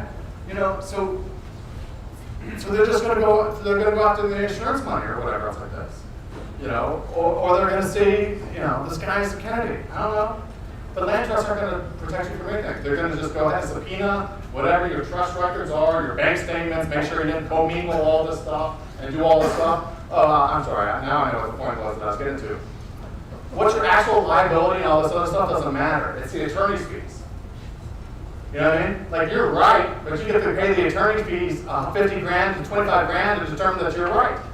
And, you know, 50 grand later, the attorney's going to be like, hey, you know what? It's a good thing you put this in a land trust because, you know, you would have lost 40 grand. But thank God you paid me 50 grand to prove that you were right. You know, anybody that's been in this business long enough knows that the only ones that win in this shit is the fucking attorneys. So you're gonna complicate your life with land trusts and bank accounts and insurance policies that you're definitely going to pay $100 or $200 more for jack shit. Same way with LLCs and corporations and stuff like that. You know what I mean? How about this? Don't fuck people, right? Don't get sued. So the only time we use land trusts is if we're doing a subject to, so it looks like maybe they're doing some kind of, you know. Yeah, I know. And then I always have. But don't put it as the attorney. Yeah, so if you're gonna do a land trust subject to, I disagree with that as well. But for God's sake, don't put it in their name. The previous owner. Subpoena land trust documents. No, usually. They can't subpoena land trust documents? Trust, Yeah, they can. Trust documents are sealed. You cannot. Everything is sealed until they subpoena them. Well, there's subpoena, yeah, you can't, you're not, it's not a matter of. Well, okay, let's say you're right. Okay, I don't know. I have no idea. I'm not an attorney. I don't give a fuck. Let's say you're right, okay? But their attorney's going to say yes, your attorney's going to say no, and you're going to pay 10 grand to be right. 10 grand later, Jamie's right. No, Jamie. You can't subpoena trusted documents. Here's $10,000. Well, to a certain extent, Jamie's right, but the whole point is that the only reason we use them is if it's a subject to, we use it as 123 Main Street Land Trust. Yeah, that's fine. It's here, like you're maybe trying to do, you know, so in other words, not changing ownership. But, and after that, we just have, you know, everything go to the attorney's office. The only thing I would say to that is that the attorney generals, when they're investigating that stuff and they see land trust and they think that you're trying to defraud the bank because you're trying to cover the tracks of transfer. See, the thing is that when you do a subject to and you transfer title into an LLC or you just transfer title, right? That's not against the law or anything like that. You know, it's just a violation of the due on sale clause, okay? And he's doing, However, he's doing it right for that. well, okay. Look, all right, let me tell you stuff that nobody else tells you because I don't make fucking money on this stuff, okay? Let me tell you subject to. So this one, my whole problem with land trusts, okay? Which is that everybody tells you how great land trusts are, but in the real world, they don't necessarily work. Here's the thing. When you transfer title from you know, Joe Smith to your LLC or land trust or whatever it is, there's no problem. There's no legal issue there, okay? The banks have the right to call it due, but they're not going to for a lot of reasons, okay? However, if you transfer it into a land trust, okay, then the Attorney General has made, every Attorney General in the United States has made the following argument. Your Honor, the only reason that they transferred into a land trust was to obscure the beneficial interest and obscure the actual ownership transfer of this property, and that they did it to defraud the bank. Okay? So the Attorney Generals can make an argument that the only reason that you did it into a land trust, when the rest of your business is in LLCs and contracting and everything else like that, the only reason that you did it into a land trust was to obfuscate what actually happened. And that the Attorney General could say, you were trying to defraud the bank by obscure the ownership transfer. Okay? Now, they make those, you can Google that and you will see what happens. And again, what will happen is, you'll prove yourself right that you had the right to do that. But the Attorney General is going to cost 25, 50 grand to figure that out. So no, I would recommend just doing an LLC and everything like that. Not only that, But the problem is that when the Attorney General has people with making subject twos, it's because people are making the payments, right? And it's usually the riffraff that just got a seminar, and they put it in a land trust that thought they were protected. And so now, all 50 Attorney Generals are looking for land trusts. Because the only assholes that use land trusts are fuckers that paid $5 for the seminar. And they screwed everything else up for people that legitimately use them. And so then when they have a land trust, or when they have a subject to problem, they make the argument, and now they know that they can't get you off of legal grounds, so now they get you off of defrauding the bank and stuff like that. So that's what I'm saying. Land trusts are problematic and they're not a panacea. That doesn't mean that you don't use them. I mean, I have land trusts, you know, so it's just, you know, like I have land trusts, you know. I'm not saying that they're not ways to use them and stuff like that. I'm just saying that they're not perfect. Well, that, you know, sometimes you use them, but anybody that does a subject to and defaults is a moron, because they're gonna get in trouble. Yeah. And you pay them before you pay your own mortgage. Separate your asset classes, flipping, rentals, lending, personal. This is only for the real players. I did this when I was first starting. It was a nightmare. I don't recommend it. But you got real money like That guy's gonna run for Trump. Run for president. this guy, right? Yeah. Oh, yeah, that guy. That guy. He lost like 15 million. Whatever. Moving on. Set up the fall guys. Here's the best asset protection that nobody else recommends, because I'm not selling a seminar here. Attorneys. Close your deals with attorneys. Title insurance. Got to get title insurance. You got to request title insurance in emails to every closing. Right? I had a guy bought a house in his IRA and didn't specifically request title insurance, and then it turns out there was a IRS lien that the guy missed, and the guy and the attorney's like, "Oh, you didn't request title insurance, so go fuck yourself." 125 grand later. Contractors. You gotta have contractors. If you don't use a contract, you got liability exposure. Realtors. Property managers. General partners. Insurance agents. Right? All of these people have insurance to cover their fuck ups. Right? So if you don't actually do anything, you never actually fucked up, and they did. Right? Does that make sense? So when we all manage our own properties, we're suffering the liability of the dumb decisions that we made. But when we pay a property manager, we never made any decisions. So, you know, when that house blows up, right? It wasn't me that hired the HVAC guy that didn't connect the gas line correctly, right? He's got insurance. So when somebody sues you, they got to go through everybody else's insurance before they get to yours. Because again, that's what they're going after, is just the quick insurance money, right? But you want to make sure it's somebody else's insurance money. You know? So, no, yeah, you save money on attorneys, you save money on all those things, yeah? But you're not saving, that's the best liability protection that you have, is have a professional with licenses. Because at the end of the day, I'm a moron, I'm not licensed. Well, actually, I kind of am now. But back in the day, I was not licensed, right? And you shouldn't be licensed until you're ready, right? But if you hire all these professionals, they're licensed. They're the smart guys in the room that have insurance that cover all the fuck-ups. You have 9 fingers to point before it comes Yeah. back to you. Yeah, I got sued. I had an apartment complex. I got sued by whatever because, you know, the maintenance guy ran an extension cord to the water heater and all this weird crap. I'm like, what the hell? And they sued the property manager, and they sued the inspector, they sued whatever. And they sued me too, but then they just dropped it. I just got a loser. We're gonna drop it. We got insurance over here. And the insurance and the property manager had to pay out. Yeah. All right, that's it. Questions? Who wants a banana? Or we'll mix in a drink ticket. We actually got one more. It's a 19. Yeah, that's that guy. Nah, that's not. Yeah. Joe, he got screwed on the deal. Cost him 35 grand because he did a subject to on a reverse mortgage. Not a good idea. Tell us about what happened. He did a subject to on a reverse mortgage. Not a good idea. You got to understand why subject twos work is because the banks don't need the money back. It's a financial instrument. But if it's a reverse mortgage, they're insured against losses. So he just didn't read it? No, because you got to understand why things work. Subject twos work because banks aren't actually loaning the money. It's a financial institution, And so if you violate the do not sell clause and they foreclose, it's going to cost them more money because it's a securitized asset. If you're a North Carolina finance agency or a reverse mortgage, you're insured against losses. The mechanics and the way the finances works is completely different. You know what I mean? So they don't care about defaulting you because they're supposed to default you. I mean, the whole loan is designed to default you. You know, just like the North Carolina finance loan, you know, it doesn't, I mean, they've got $15,000 to give the poor people to buy in houses that are transitioning. They don't care about, that's actually their money.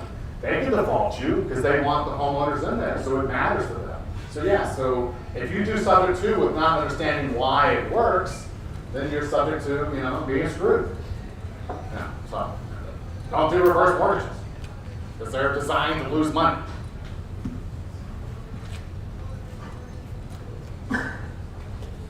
We're going to do 2 questions whether you guys like it or not. How about that? And I promise not to riddle to you as much as these guys are here, just because they frankly deserve it.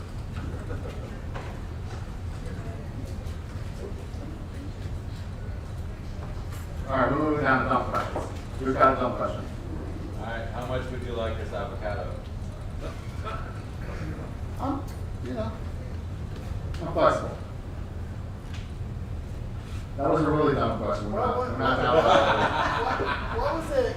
Are you allowed to share any of the details from that last? He got a subject to from somebody that was collecting payments on a reverse mortgage.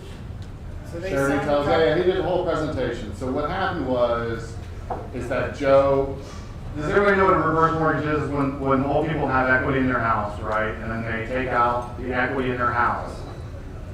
They don't have to make any payments on the house, right? And the mortgage isn't due until they move out of the house. Does everybody know reverse mortgage? What I explained kind of? They also give some level of payments. But They only have to pay mortgage and insurance and taxes. Yeah, so they generally don't have payments on a reverse mortgage, right? And they just get the money out of it. Just based on appreciation, or? Yeah, all right. So say an old person has a house that's $100,000. First mortgage of $70,000 or whatever numbers work out to be. They don't have to pay $70,000 back. They don't even make payments on it. The $70,000 is only due when they die or they move out of the house, right? That's a reverse mortgage, right? You know, it's in reverse. I don't know. But the thing is that those are federally insured, right? So, because like a bank normally wouldn't make that loan because it doesn't make sense. But they're insured against losses. The way that works financially is because they assume that the house is going to appreciate a few percentage points and they'll get it back. And, you know, they're going to win some and lose some. You know, they'll collect most of the money, all the money on some houses, and they'll lose some on other houses, right? So the feds insure against losses, right? So if the house goes too long or whatever the case may be, and the bank or financial institution takes a little bit of loss on that financial thing, then they're insured against the loss, right? So I don't know what the percentage is, but a lot of them lose money, right? But they're designed to lose money, and it's just kind of a government program to help the elderly without like actually giving them free money, you know? So how did Joe take a subject to on one that was on the reverse? So the old lady had moved out of the house a couple of years ago. People were living there. It's not like the bank doesn't go by and knock on the house and make sure that she's living there, you know. And so it's only by red flags or whatever the case may be, you know. And so eventually they found out, and it's probably because the kids were living in the house, right? And the kids didn't like the business deal or whatever the case is, and they just called the bank and told them. I think that's what happened. No, what really, yeah, that's part of it. What happened was he did a subject, he did it with that, thinking he was gonna rehab in 6 months and sell it, but then somebody was in the house and they wouldn't leave. So 2 or 3 years later, after fighting all this stuff, that's why. Yeah, there was the kids were living in the house. They wouldn't leave, that was the problem. Yeah, the kids were living in the house or something like that, and you know, Right, so they didn't understand the deal, and the kids were whatever. Yeah. But basically, the bank got notified, and the bank was like, "Ah, fuck it, I'll do it," you know. You know, but that's eventually going to happen anyways, you know. Eventually, she's going to pass away, and then it's going to notice it's going to the bank or something like that, and you know, things are going to happen. So reverse mortgage is basically a win-win in a bank situation. Like they can't really live. Well, they I mean, just about everything is a win-win for the bank situation. That's why they're bankers. Yeah. When the bankers lose. See, okay, just to add a little bit more. Reverse mortgages, in my opinion, what I've learned is that they actually pay off the first mortgage. They take title to the property until that person passes away. You're saying that they just don't make payments They like don't that. make title. Reverse mortgage is actually paying that mortgage, the original, but they're not. So No, the reverse mortgage doesn't take if title. he was rehabbing it to sell it, he doesn't actually own the property. No, the reverse mortgage doesn't take It's not on title. the property, but, yeah, I mean, so it was the same, it was the mortgage company that the person had the loan with, right? They were the ones that had the reverse mortgage. Joe bought it from them, thinking he's gonna rehab it and be done in 6 or 8 months and sell it and make his profit. They got in trouble with the fact that people wouldn't move out. And then the reason that it didn't cost him money because he lost money on the property, it cost him money because all the damn legal fees and everything else that he had to get possession of the property. At the end of the day, I don't think he lost that much money on it, so he may have actually made some because I think he got all the of property it, actually yes, went at up the in end, value or yeah. whatever. And again, it wasn't because he was wrong, right? It's because he had to pay the attorneys Right. 20 or 30 grand to prove that he was right. That's where the money was really lost, was all the attorney fees to get him, and he finally got the property. Yeah. So it was kind of crazy, it was a really bad situation. But- Yeah, and that's my whole point basically in the presentation. The bottom line of this thing is just don't do it.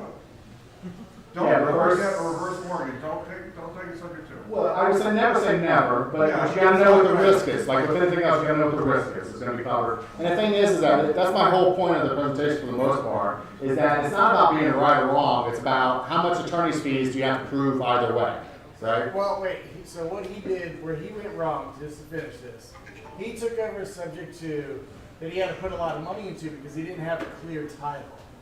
And you never really put a No, lot he of had money clear into title. it. No, He had clear title, he had the deed. No, he had clear title, everything was fine, it's just that the kids made a stink because they were supposed to move out of the house, but they're like, oh, wait a minute, we gotta move out of this free house?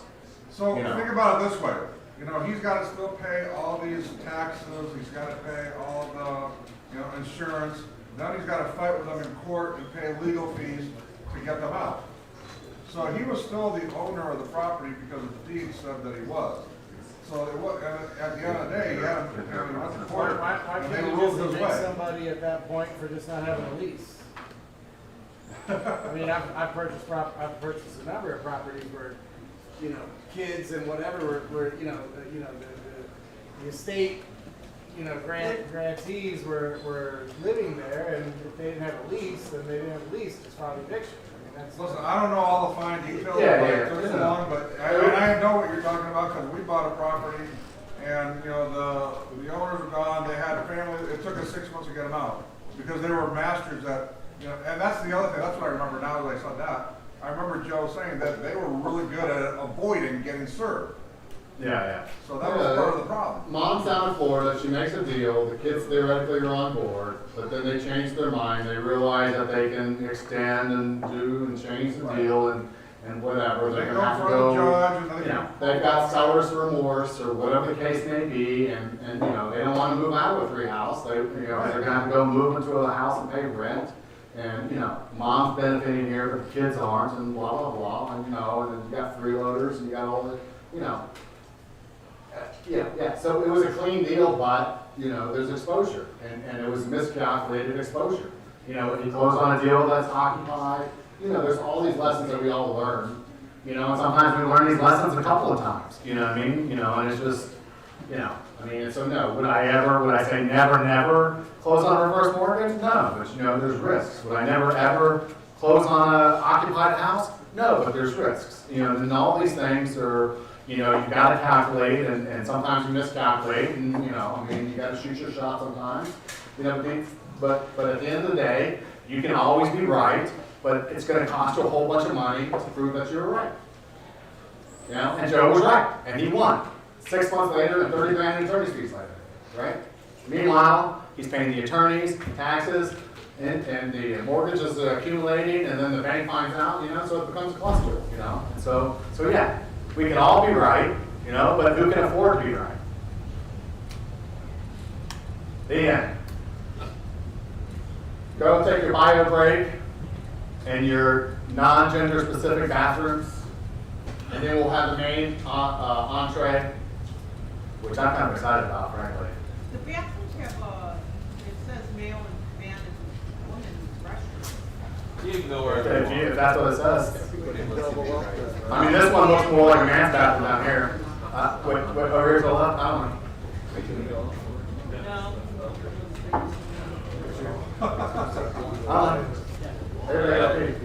It may or may not be correct. It's around there. We'll be right.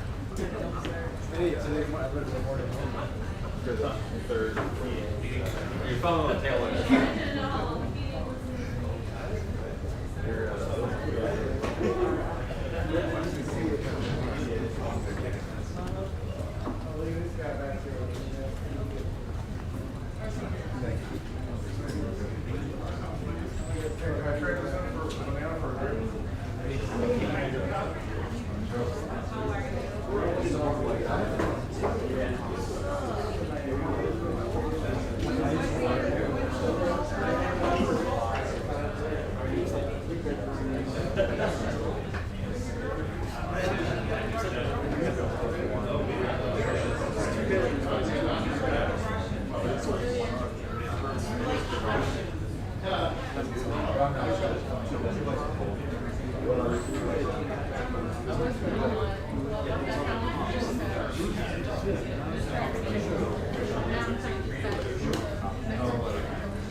Like if they basically came up to just over 40K.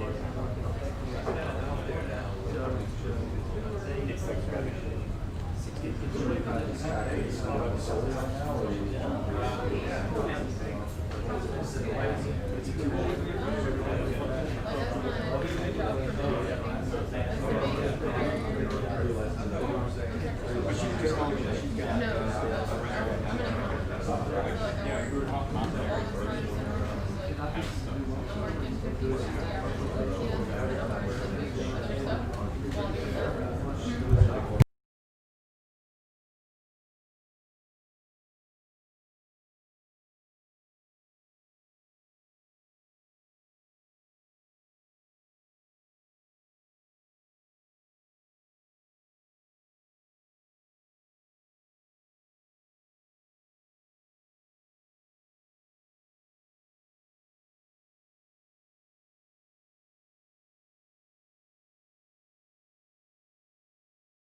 'Cause basically, you know, for investors, you have to have financial statements.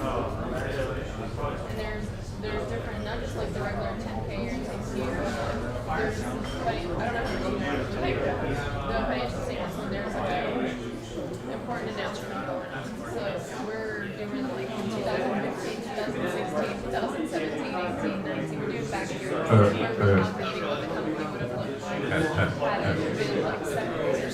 But in reality, it was always together. So you're trying to go back in time and calculate and separate things. Not what it's worth, just more like what the business had, like its assets and liabilities. So its income. So like if you want to look at the business and just separate, you know, split the company and just take this one piece of business and then get rid of it. Or calculating what that business is. It's very boring, like tedious work.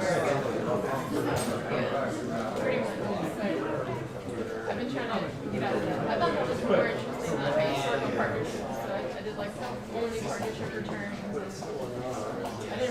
like that, because it was the same client, all of them.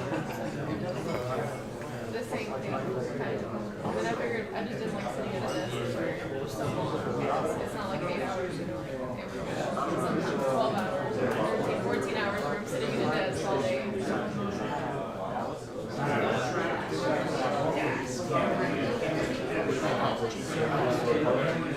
Oh, definitely. Like, I told him, if I didn't make manager, I was gonna walk out like. But I made that. So now I'm like, okay, should I wait till like Christmas and when I have my 2.5 weeks of vacation?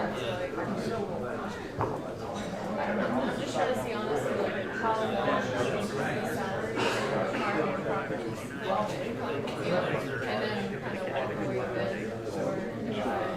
Or if I'm just gonna walk away and deal with the questions and then have to start from scratch. I'm trying to inquire the departments that have for a while, they do the disaster I have now. And you know, I didn't tell you all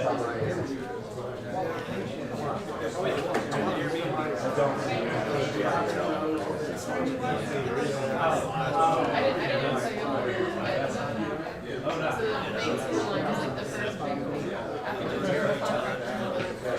And after we got past that, we started building the kitchen downstairs because that's something we were trying to live upstairs. So we were doing like a separate kitchen. And we built the kitchen downstairs, finished it, we're like cleaning up, doing final touch-ups. And then about 3 weeks after the kitchen was installed, we started cleaning, you know, everything. And we realized there was just mold growing in all the cabinets. And then when they were doing the final paint touch-ups, I didn't like think about it, but the walls were sweating. So sweating. The walls were sweating. And I didn't really think about what that meant. I just had high humidity. And I don't know, like I don't feel it, you know, like if I'm in this room right now, it's 80% humidity, I have no idea, you know, what that feels like. Some people say that they can feel like high humidity, but I didn't feel like it. So, the person that we had, he replaced the air conditioner, we did something wrong, and then the company came back behind it, so they fixed something, but I don't know if like it was a month or 2 months, so it was just high humidity in the house, so the walls were sweating, there was a mold growing in the kitchen. Yeah, like this is after they finished the kitchen, and then there was mold in the brandy kitchen, like everywhere. And then I'm trying to like decide if I should rip it up and like hire a mold remediation company, if I should just like handle it myself or whatever. And before we got the house, like there was mold in the house in the basement. So I was super excited, like the summer hired a mold company to do like remediation and they found the mold already. And then I met with some mold companies, like one of them actually gave me like a commercial gallon of like solution. So I had that. So I cleaned the cabinets, you know, to like, I don't know what I thought I was going to do, but then I ended up hiring a remediation company anyway. And I'm glad I did because when they ripped that off, everywhere, like, all behind it. It was bad. And that has happened for just 2 weeks. It wasn't like, it wasn't so much of a brand new, you know, like this is brand new cabinets. They have so much within 2 weeks. And it's because it was 80% humidity. You know, and then the guy was like, who did your air conditioner? We're trying to ensure that and then he was like, it has to be cheap or something. And then we couldn't find it, we couldn't find anything. And then the guy that installed the kitchen, like, was screaming Jesus. And I had to like settle with him and tell him to get out because he didn't want to deal with it and he already took, I did what he said, like I did a materials only labor. I paid them for labor only and I bought all the materials. I bought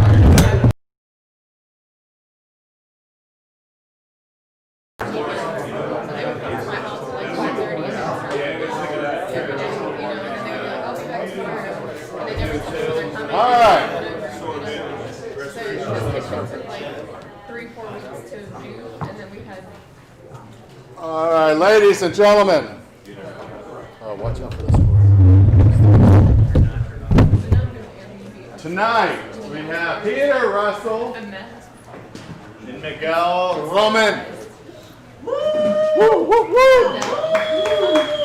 Hey. They used to come by the meeting back in the day, in the early days, Old Mecklenburg Brewery in particular. Peter was the one of the actual few that actually called me for my advice, and I looked at a house or two for him, answered a question or two for him, and and we didn't do enough to. I mean, he ended up doing whatever and made more money that way. Turns out I was right.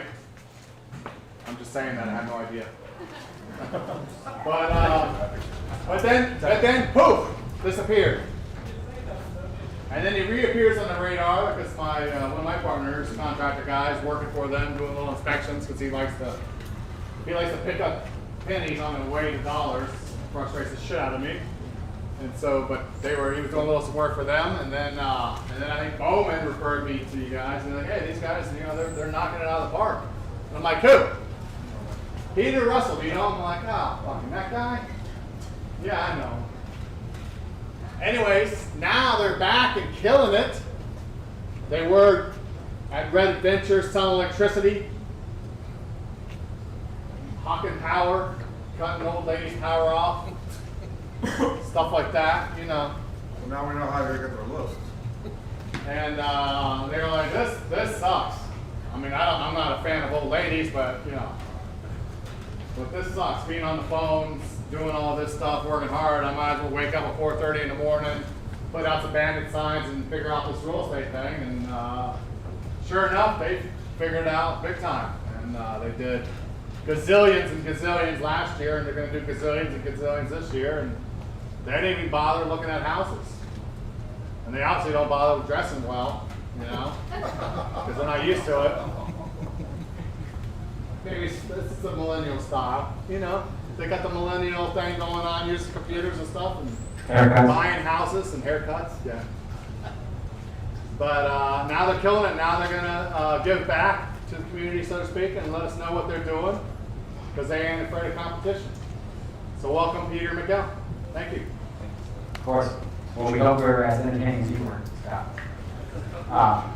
Better advice. So honestly, we're wholesalers. My name's Miguel, this is Peter. We are not the best wholesalers. We are really good at what we do. We strictly wholesale. So this is meant to just provide as much value as possible to you guys. If you have any questions, you can always ask. But this is what we do, and this is what we're really good at. It's not the only way to do what we do, but hopefully this is value to you guys in whatever area of real estate you guys are in. So this is going to be on virtually wholesaling and doing deals over the phone. So primarily, like I said, we wholesale 99.9% of our deals, and 100% of our deals we do over the phone. We're never going out to properties. We're not looking at properties. We're not negotiating in person. We don't do anything in person. We are everything over the phone, and Peter and I no longer have to deal with sellers over the phone or buyers over the phone because we have people in place who can do that for us. They're awesome, but we had to do it at some point, but now we don't have to do it at all. So, and that's what this is about. So, I don't know how to use it later. How many of your deals are you doing in Charlotte versus the rest of the country? I would say the majority right now are in Charlotte, and Charlotte's always been our primary market.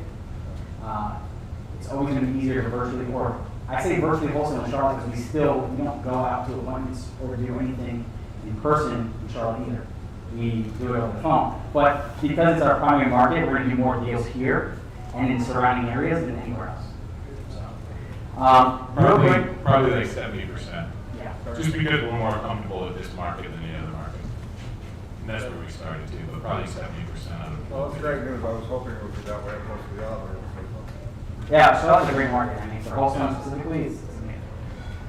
Solve real estate. What are we? What the heck is I Solve? want to be on your buyer's list. I'm sorry? I want to be on your buyer's list. Of course. You might be on it already, but you might have ignored us a couple times. What is Solve real estate? So pretty much, we work with motivated sellers. Our biggest goal as wholesalers, we try to be different than every other wholesaler out there. We all know wholesalers have a bad rep. especially with buyers who are buying for flips or buying for rentals.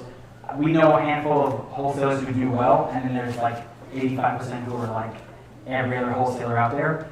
So our main goal is to try to find good deals as a buyer. That's it. Like we want to make it a win-win deal. We don't want to constantly go out there and try to, you know, make as much money as possible off of each deal. Yes, we do, but we do it in a way that makes all of us money. So pretty much when we started out, Solve Real Estate came to us because we realized that we found ourselves in the middle of a bunch of problems all the time.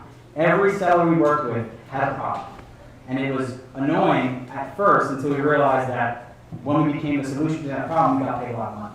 So Solve Real Estate, Solve is literally the Latin for loosen, which that's what, like, if you look at a problem like a knot, we're constantly loosening knots every day, literally all the time. And so Solve Real Estate came from that, so that's what we do all the time, just constantly solving problems. If there's not a problem to solve, then we don't have to be involved, because you can just sell your property in the market or on the open real estate market. So, yeah, so that's basically a brief background of who we are. We started out 4 years ago. We had no clue about real estate, like Scott said. We were adventurers down in Fort Mill. We were slinging energy. People here in Charlotte, you don't even know what that is. Deregulated markets out in the United States, you have Texas and a couple other markets where you can choose who your provider is. Duke Energy is the only company here. We were selling energy there. Red Ventures was great at first, and then it started to suck, and we were like, we're leaving. This place is terrible, but we did learn sales. We learned how to sell really well. So in 2016, we started to, this was our side hustle, wholesaling, right? We were like a classic, like we wanted to do a side hustle, so we started to put out event signs, do things in the morning when we didn't, you know, when we weren't at work. So at 5 in the morning, we'd go outside, and, you know, he'd drive his truck, I'd be on the passenger side, he'd like drive by, I'd be putting out signs, stapling to the post, get back in the car. So like we would put out 50 signs a morning. We didn't start out that way. We actually started out putting out post-it notes on abandoned looking houses saying, we want to buy your house, and then put like a phone number, a random number that I think was some random number that we had. I don't even know what we used, maybe a Google Voice number. We had no clue what we were doing. All we knew was that we wanted to get into real estate. Wholesaling seemed easy, and we had some spare time in the morning, so we just would get out and do it. So we started that. When we started putting out event signs, we got a call, and we got our first deal. It was amazing. It was like cloud nine. He actually left Red Ventures a year before I did. So he gave me a call, and he's like, hey man, we got our first deal. I'm going to go walk the property. I think it was with Dave O'Brien at the time, who helped us try to like analyze the deal and see what we could get under contract for you know, to wholesale, because we had no idea what price to get it under. We had no clue what we were doing. We just knew that we had to get in front of a seller, and we had to talk to them, and possibly meet somebody who knew what they were doing in real estate to get in front of them for us and get a deal under contract. We had this crappy contract. I don't even think it's even legal, but we had it under contract, and it was great. And we had our first 25K deal, and that deal we ended up losing to another wholesaler. For, I think they got it for, they made $26,000 off it, because the seller went with them for $1,000 more. What was your name? What was their name? We don't know the wholesaler. I mean, we know the guy's name. We remember the seller's name. Yeah. Anyways, so that was a weird roadblock that year because we ended up making $375,000 in just assignment fees that year by messing up. We just failed forward, like literally, but just kept going. So at this point, we made nearly $3 million in just assignment fees. And we have done flips. We don't do any buy and hold. So if you have any questions about buy and hold and flips, that's not for us. We flip because they're layups and they're like literally like everybody can make money on them. We don't buy and hold yet. We want to, but we are mainly wholesalers. We're really good at marketing and finding really discounted products. We have a team now that does a little 85% of the work for us. We have an acquisitions manager who is on the phone all day long, getting deals locked up for us. We have a transactions coordinator who will make sure the deal sticks, because that's one of the most important parts. just think that if you put a deal under contract that you're going to close. That's a big fallacy. We have a dispositions manager who has the relationships with buyers, probably you guys in here.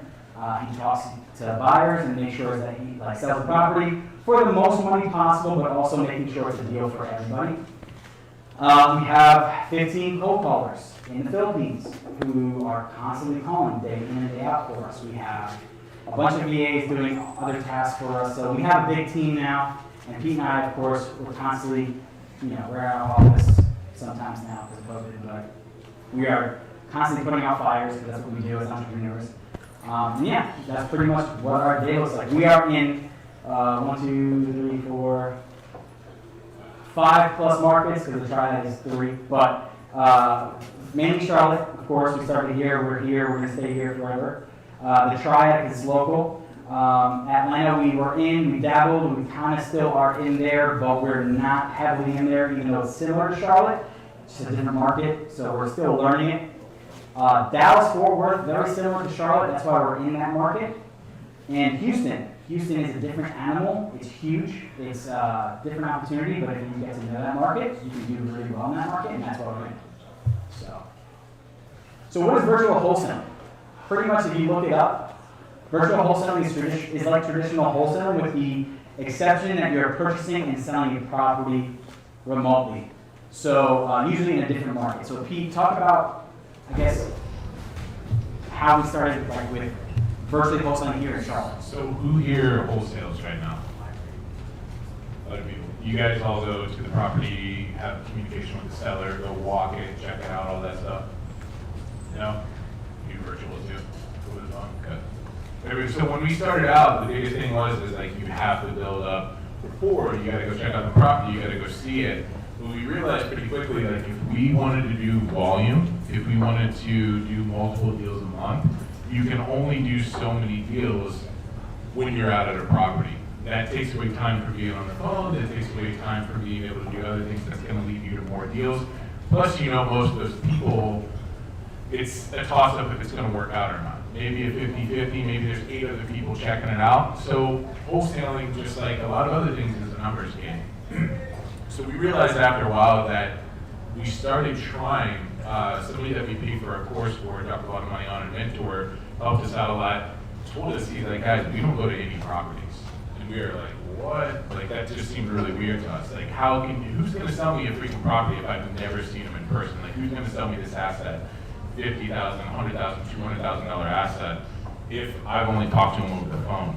So we started incorporating a little bit, probably a year and a half into what we were doing, and it started to work. So we were like, oh crap, this is legit. So after we did a couple of deals like that, we were like, man, we can do it all over Charlotte, and then we can start to do it in other markets as well, because you don't have to have boots on the ground, you don't have to have people that you're sending out there, you're just doing it all over the phone.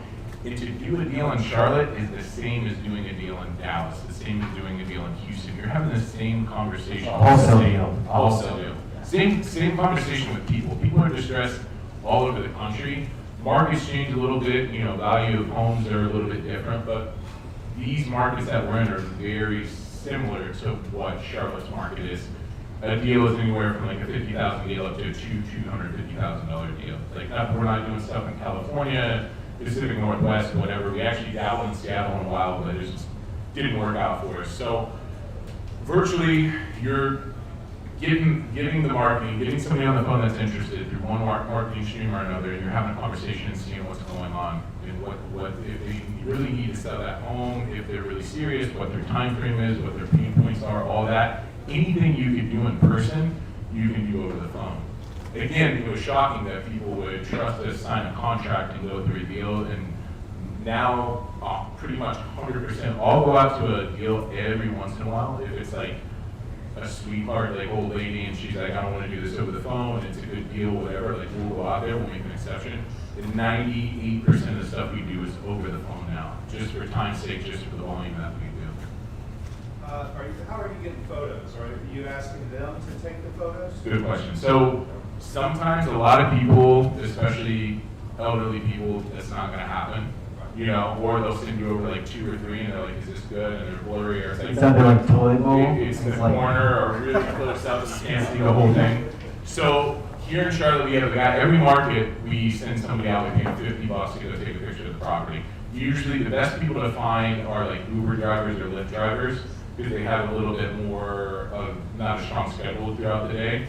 And you can go on different apps and find people. You can put stuff on Craigslist. You can call realtors. You know, once you put the word out, people will come to you. And just like anything else, you'll hire somebody that'll be good for a couple months, then they'll disappear. You got to find someone else.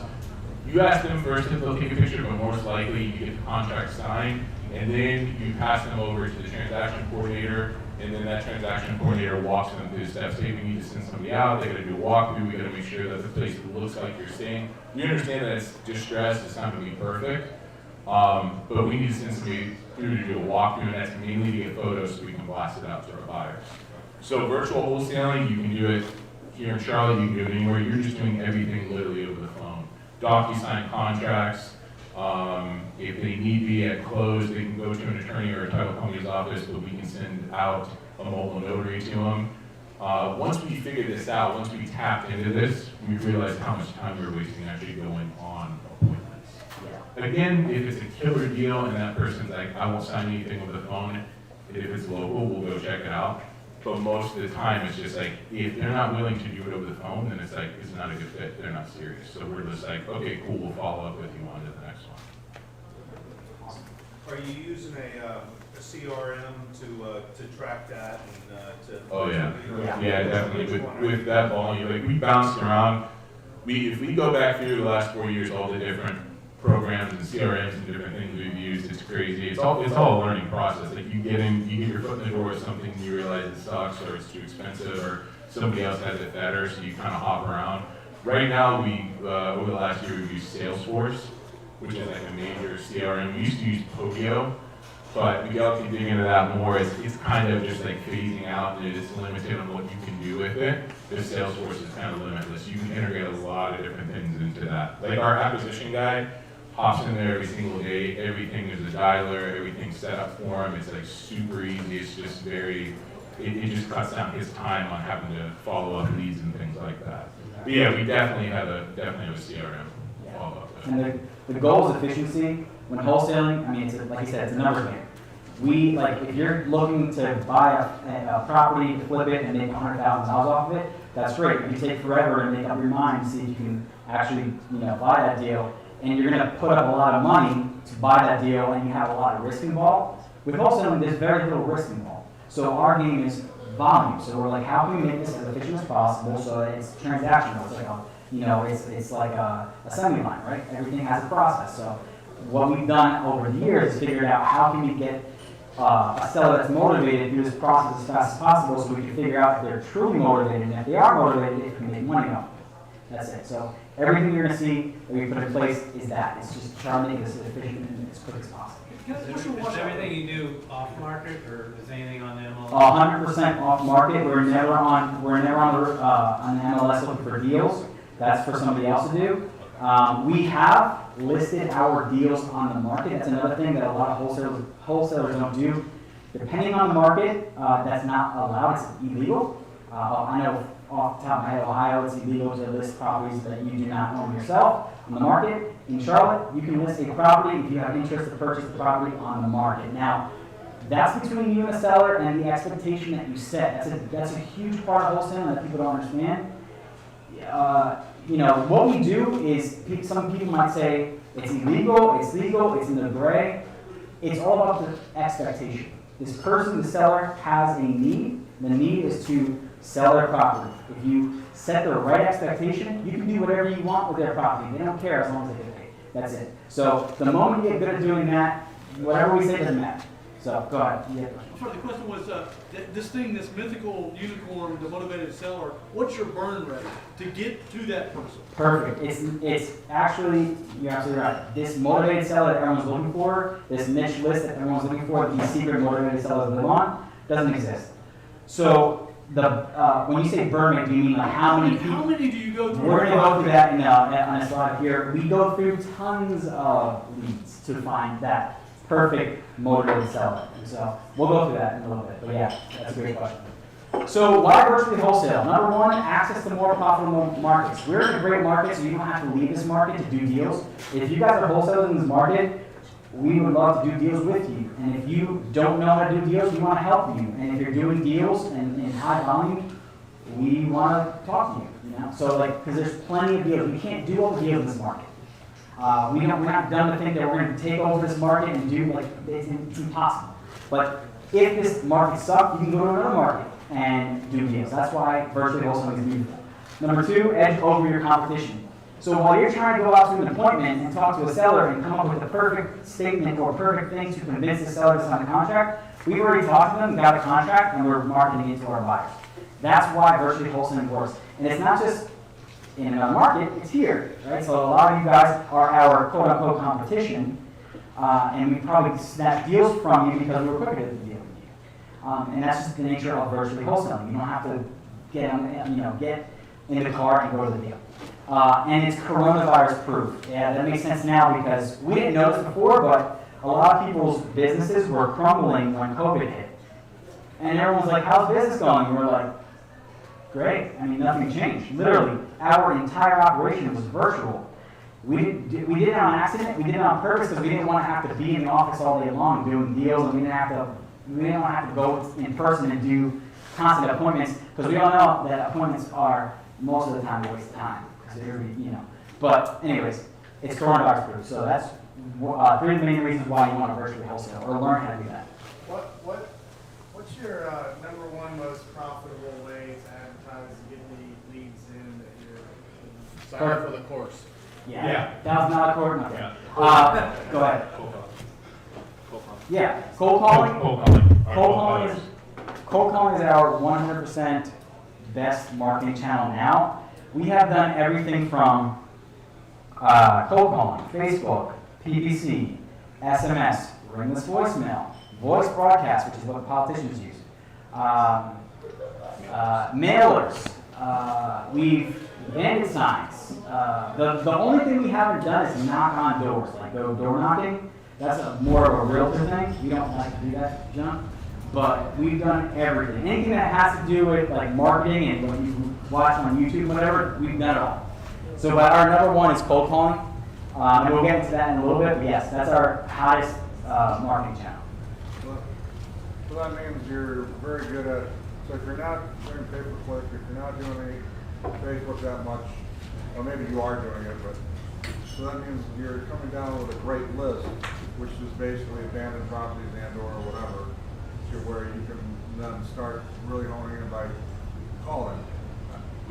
We hit everybody up. No. There's no, because you get the amount of volume that we do, the amount of people we get up in different markets, you would burn through those niche lists. Like there are really good lists that are more likely to get you a deal, like an abandoned property that has a bunch of equity and they're out of state, yada yada.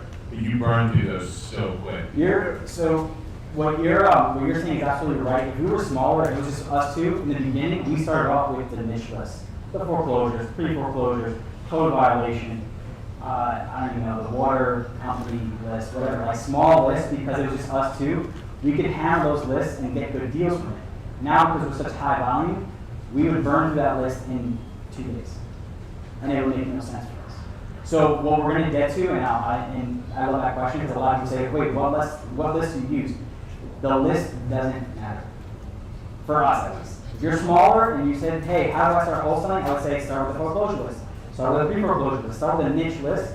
But the list necessarily doesn't matter.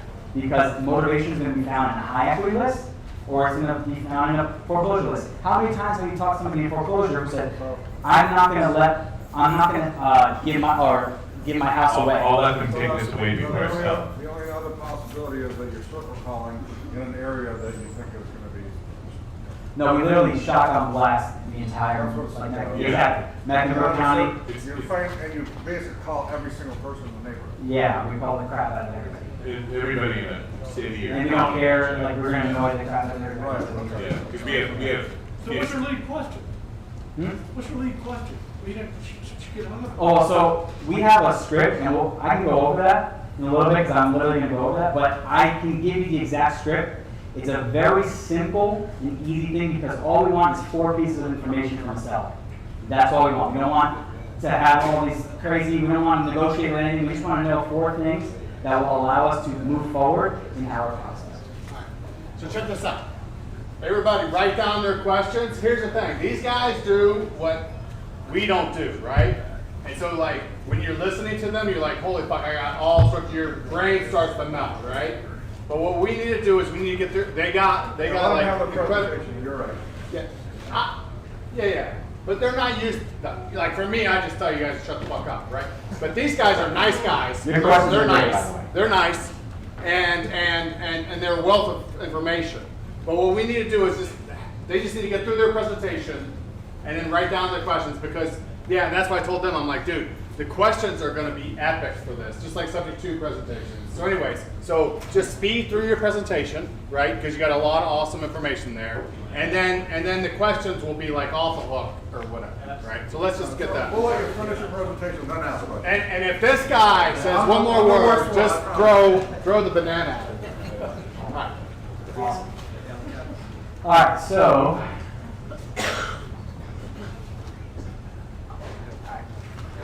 going to the target audience and the list.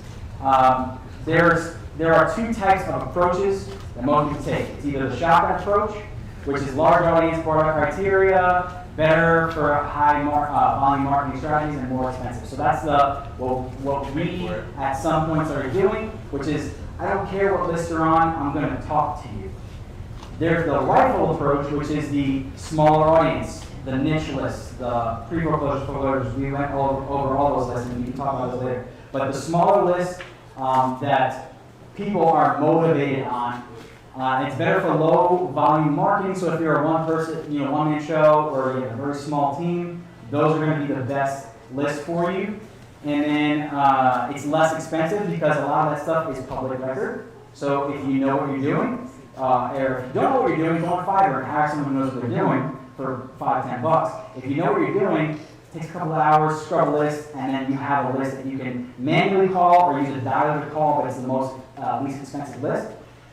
We're right in the middle now with our marketing approach. We're no longer just broad approach, and we're no longer just doing the small niche list, because like we said, we have 15 cold callers. One cold caller does 1,000 calls a day. If you have a list that's 100 leads, they're not going to have enough to do in a day. So we need to have a broad approach that's targeted at the same time. We're not going to talk to every single person in Charlotte or in any market that we're in. We're going to talk to a specific criteria that's broad enough to give us enough work or give them enough work to do every single day, 30 days a month. So the rifle approach, you focus on the high yield prospects. So if you're small and you're a one-man show and you're starting out, yes, go door knocking, go door knocking on foreclosures, go pre-foreclosures, do all that stuff. Go driving for dollars. That's great because you're a one-man show. If you can make $30,000, if you can make $5,000 off a wholesale deal off of that, that's worth it. For us, a $5,000 deal off of driving for dollars is not worth it. We have higher bills to pay every single month because of our marketing. Our focus is lead generation. We want a specific amount of deals or leads every single month because we know our numbers. We know how many leads we need for how many calls, for how many contracts. And that's what we're going to get to next.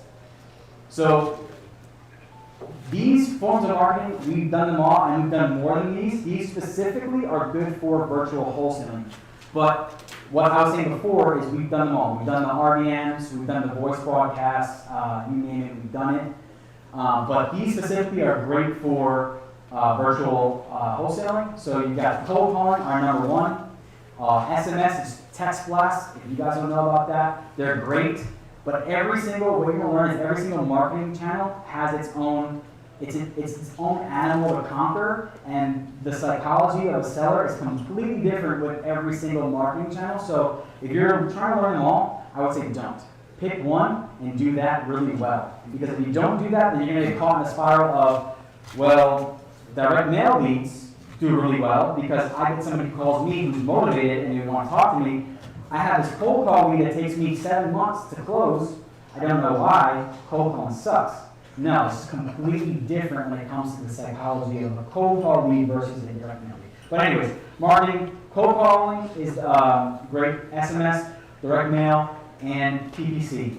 When it comes to these things, it all comes down to your budget for your marketing. Yeah, I would say too, looking back on it, like getting started, again, we put up data signs and stuff, notes on board. If we started all over again, we would probably start with SMS text. Yeah. You pull a list and you text people, it's so cheap compared to cold calling. You got to pay people $6, $8 an hour. Direct mail is pretty expensive.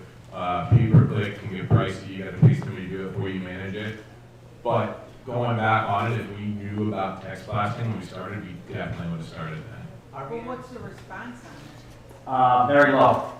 Yeah. Very low. So that's I why. never respond to text. Exactly, but see, we've gotten the chunkiest deals from our text deals. So if I spend $2,000 on a text campaign and I make $40,000, it's great ROI. Even though the response rate is .0000 whatever. I don't even care. Because yes, you won't, and I won't. I would never respond. We're not motivated sellers. You know how many times I get your USPS packages, blah, blah, blah, and I don't respond to those? But there are people who do, and then when we get those, then it's a different animal to actually deal with them. So every single marketing channel has a different psychology behind it, and you can never assume that just because you won't respond to that form of marketing, somebody won't do it. Yeah, we've done like SMS deals, we've done deals in different markets. Forget about never going to the house, forget about never seeing the person. Like the fact that somebody would sell us a property over text is insane. Like once you do it here, you're like, okay, we're gonna keep doing this as much as possible.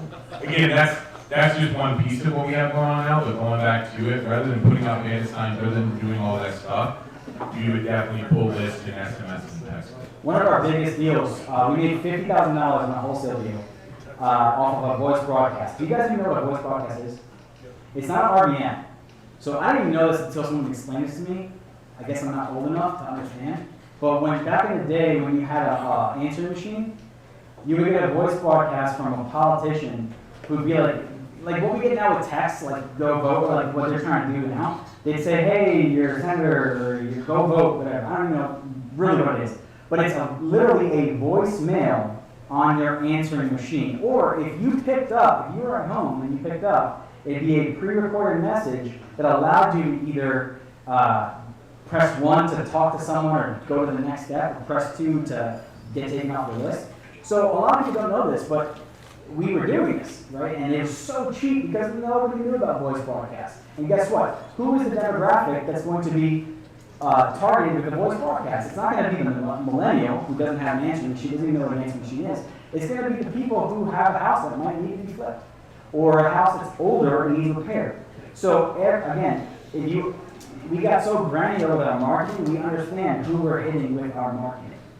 So, anyways, all that to say, we don't discriminate against any marketing channel because we've made a lot of money on each and every marketing channel.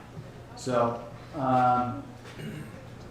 with virtual wholesaling, branding is huge. What I mean is this: when you're not in front of a person, this is what people are afraid of. When you're in front of a person, and if you're good at sales, you can sell someone, you can pitch someone whatever your idea is, and you can do a good job of portraying whatever it is at that moment because you're in person. When you're not in person, all that goes away, right? Over the phone, immediately there's a guard up, so you have to have some sort of instant rapport built. And it's not talking about the weather, and it's not these silly things that really don't work anymore. I mean, they might still work, but you have to get really good at it, and branding really helps. It assists you. It's not 100% necessary, but it's really helpful. So our company is Solve Real Estate. We're here locally. That's what people know us as. To a seller, they know us as Offerleaf. That's our company. Offerleaf is, why do we choose Offerleaf? Well, it's easy. It's similar to other companies out there. It's easy to portray what we do with that, right? We don't have to, we never go into what we do with the seller. We just kind of explain the process in a general term to help them understand and help them with the situation. Offerleaf is just a very clean, easy brand they can understand, and we can market with that. Solve Real Estate, people will be like, what the heck is Solve Real Estate? Why are you missing an E on Solve? You don't know how to spell Solve. Yeah. Exactly. So, anyways, And capitalize the L. And capitalize the L, yeah, why are they all caps? But what people don't understand is that your name, you are your brand. So if you don't have a fancy company or you're just starting out, you are your brand. We started out as Russell and Roman. Yeah, we started out Russell and Roman Our last Investments. names, yeah. The heck is that? We didn't even buy houses. We were wholesalers. And we were Russell and Roman Investments. And we get all the time, like, what is Russell and Roman Investments? Are you Russell? Are you Roman? Like, no. It doesn't matter. Our brand was our reputation as what we did. So we show up to houses and we say, hey, we're going to buy your house. Of course, because we're wholesalers, we're not really buying your house. But we say that, and you know what happened? 10 days later, 45 days later, 30 days later, their house was sold, and we bought their house. We literally, we told them, or we did what we told them we were going to do. However we did it, doesn't matter. We literally were true to our word. And that's what I'm saying. Your brand, whoever you are, if you're small, if you have no brand, your name's your brand. We literally would say, we're a small company out of Charlotte. We're local. It's just me and my business partner. You want to come visit us? Here's our office address. It's just me and him. My name's Miguel, his name's Peter. And that was our brand. We had enough. So all that to say, branding really helps. It's not necessary as long as you're willing to create that trust with your reputation. This right here is super important to us. This is what a lot of you guys are asking about. KPIs. When we first started out, we had no clue what the heck a KPI was. We didn't even know how to even keep our leads. What were we using I think we were using a notepad. We didn't even use Excel. Yeah, we just wrote it on a notepad. Yeah, we lose the notepads all the time. We lost tens, if not hundreds of thousands of dollars by forgetting pieces of paper and stuff like that. So, but yeah, started out with something. So when we realized that you can't really scale something that, like, you can't scale something you don't measure, we started focusing on our KPIs. So KPI just means key performance indicator. It's literally just one metric that you can measure to draw conclusions from. So why do people count their calories when they want to lose weight? It's because it's that one key metric that they can say, I can control this, and if I know I can keep it low enough, I can lose weight. KPIs are exactly that. KPIs like calorie counting. It's finding out that number in specific areas that you can figure out and draw conclusions from. So for example, right now, we're at 30 leads per day within all of our marketing channels. Most of them come from cold calling. We do have PPC leads. These 30 leads a day, are they all like, we want to sell our house at 50 cents on the dollar? No.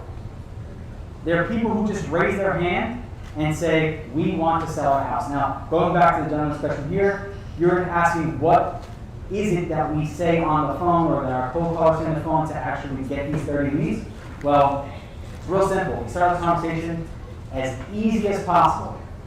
They're trained to call and say, hey, Mr. Seller, my name is John, and I know this call is out of the blue, but I was wondering if you'd be interested in selling your house. Or, sorry, let me go back here. Are you the owner of 123 Main Street? And then from there, it could be a slew of things. Oh, stop, don't call me ever again. Or, yeah, I'm the owner. What's going on?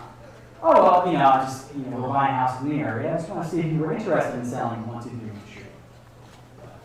Yeah, I'm interested. So, they don't know that they're targeted, like we've scraped the data and we pulled their number for any list of reasons, but we just play it off and say, hey, we're guys in the area, we're buying houses, we realize that you own this property, are you interested in selling? If they say take a hike, take a hike. You can't force that person to it. If they say, yeah, but 6 months down the road, a year down the road, we'll ask if we can follow up and hit them up.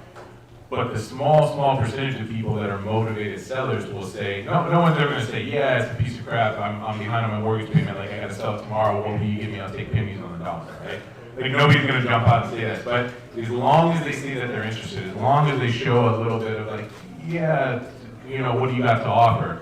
Then we go through the steps of just qualifying them. So the biggest thing is introduction, letting them know this call is a little weird, it's out of the blue. Real estate investors looking to purchase a house in the area. We purchased others in your neighborhood last month. We're looking to pick up another one. And then from there, you just take them down the qualification process. Never mention that, hey, by the way, we saw you on a pre-foreclosure list, or hey, we know you owe $30,000 in taxes and you're about to lose it. never bring up any of that stuff. It's like our call came out of the blue, and people don't even think about why we reached out to them. If we start hitting it off with them, and if we get through the process, and we end up doing the deal and everything like that, no one's ever come back to us and been like, hey, why did you reach out to me in the first place? Again, it's weird, because if somebody called me and asked me to sell them a car, house, anything like that, I would never talk to that person. You get past that really quick. So we just go through and we qualify them, and we just have the people, the cold callers are the ones doing the initial qualification process. Once they're interested enough, they never lock up deals, they filter it, and then they send it into us, and then our acquisition guy will call them back, and then go through the process of what's going on, tell me a little bit more, catch me up to speed, just taking them through if they're interested, if they're motivated, what's their time to sell, what's, is it occupied, is it vacant, all those good things, and then to see if it's a fit, and then he'll let them know straight up, hey, we can't buy every house, let's see if we can work together, let's see if you guys are a good fit. We never want to seem like thirsty for a deal. And generally, it's got to work for them, it's got to work for us. But yeah, we get about 30 leads a day that filter in from our cold callers. 25% of those are actually genuine, somebody that might be able to work with. And then our acquisition guy calls out and makes about 38 calls per day. Now that's more than the leads that come in today, but he's doing follow-up stuff too, because obviously not everybody picks up on a phone call. Huge thing for him and a huge thing for anybody at first is it's all in, you probably heard this before, it's all in the follow-up. Out of the hundreds of deals that we've done over 4 years, there's probably 5 of them, 10 of them maybe, where somebody on that first call was like, sign me up, good to go, let's make it happen. Everything is they have to talk to their husband and wife, they got to talk to a decision maker, hey, that offer sounds great, but nobody wants to commit like right then and there over the phone. But that's fine, because we have a CRM, we do a follow-up. So our acquisition guy will make about 38 calls per day, at least, sometimes more. He makes that's on average, but usually if he's not talking to somebody, he's around 85 to 120 calls a day. That drops to 38 because he'll have a phone call with somebody that's actually motivated for about 30 minutes to an hour. Yeah, 38, I'd probably say a good 15, 20 of those are actually a conversation. And for every 1.37 offers he sends out to somebody, he gets a contract signed. 25.4 qualified leads to 1 contract signed. 11 contracts signed per month. Not all of those close every single month, and then some of those people disappear and not all of them close. So we close on average 8 deals per month.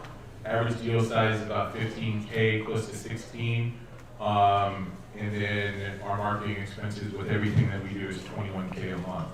So that's what we spend on bringing leads into the office. Yeah, that's all of our marketing, that's specifically marketing in all of our markets. What's the markets? Atlanta, Charlotte, where else? Houston, Dallas, and Triad. How many people is that approximately? That we reached out to? It's going to be over 400,000 records that we reach out to. So when people say 17 million people, roughly. Triad, you got less than 1 million. Yeah, we're not hitting everybody there. We're hitting. So our main criteria, even though we don't have a niche criteria, what we're looking for really, because we're doing volume, is we're looking for a house that's anybody would buy. And what we say is that we have buyers who will do 1 flip a year. We have buyers who will do 4 flips a year, who will do 10 flips a year. We have hedge fund buyers who buy 10 properties off of us a month. So what we did, rather than say we're going to hit this niche list and just focus on this niche list, we said, how can we increase our ROI on our marketing budget, because that's our biggest expense is marketing. So we said, why don't we just target, we can't target everybody clearly. I mean, we could if we had an unlimited budget, but that'd be irresponsible for us. We said, why don't we just target properties that fit everyone's criteria? So who wouldn't buy a 3-bedroom, 2-bath home that needed work at a good price? Who wouldn't buy that? Right? We're targeting those kinds of properties. We're not targeting everyone like a 4-bedroom, 7-bathroom home that so that's why there's so much opportunity, because we're hitting a specific group that's a big enough volume. So you're absolutely right. There's way more people than what we're hitting, but we hit enough people to keep us busy, where it's around 400,000 records that we're hitting. Well, it's free too, it's 80% of the house. Yeah, exactly. And they're going to be like the cookie, in some neighborhoods, cookie cutter. So we're hitting a specific niche group of homes that we know we can move as a wholesaler because we are a specific kind of wholesaler. There's a million different kinds of wholesalers. There's wholesalers who only do distressed properties, who only deal in specific homes. You have to know what kind of wholesaler you are and then get really good at that. We got really good at just wholesaling, 3-2 bricks, brick ranches, or vinyl boxes. That's what we got really good at. So we focus on that, and there's plenty of volume for us to hit. So we're not hitting everybody. Are y'all selling predominantly to the hedge fund? No, we wish. Yeah, it's like maybe like 40% to them. Yeah. Because they're so up and down. They're here 1 minute, they're gone the next minute. They're 5 boxes this, it changes to that. Yeah, they're like, we want this specific criteria, but if the sun is shining on that one window at this time of day, specifically for 2 hours, we don't want it. And we're like, what the heck?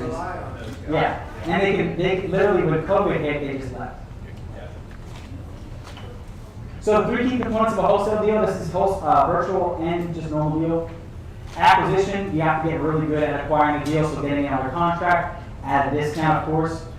Disposition is selling that to a buyer or selling it off to an end buyer. That could be a traditional buyer or an end buyer that is buying for investments.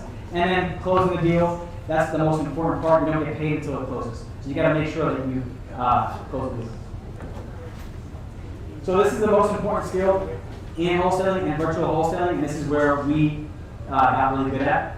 Having the ability to sell is the most important skill. I don't care what you're doing. It's not marketing necessarily. It's selling. It's being able to talk to somebody on the phone or in person and being able to communicate what you're looking to do. So number one, the way we are able to go into virtual markets is making connections. So yeah, I mean, you're on the phone and you're a person. You're not a huge business, an entity. You're not a robot.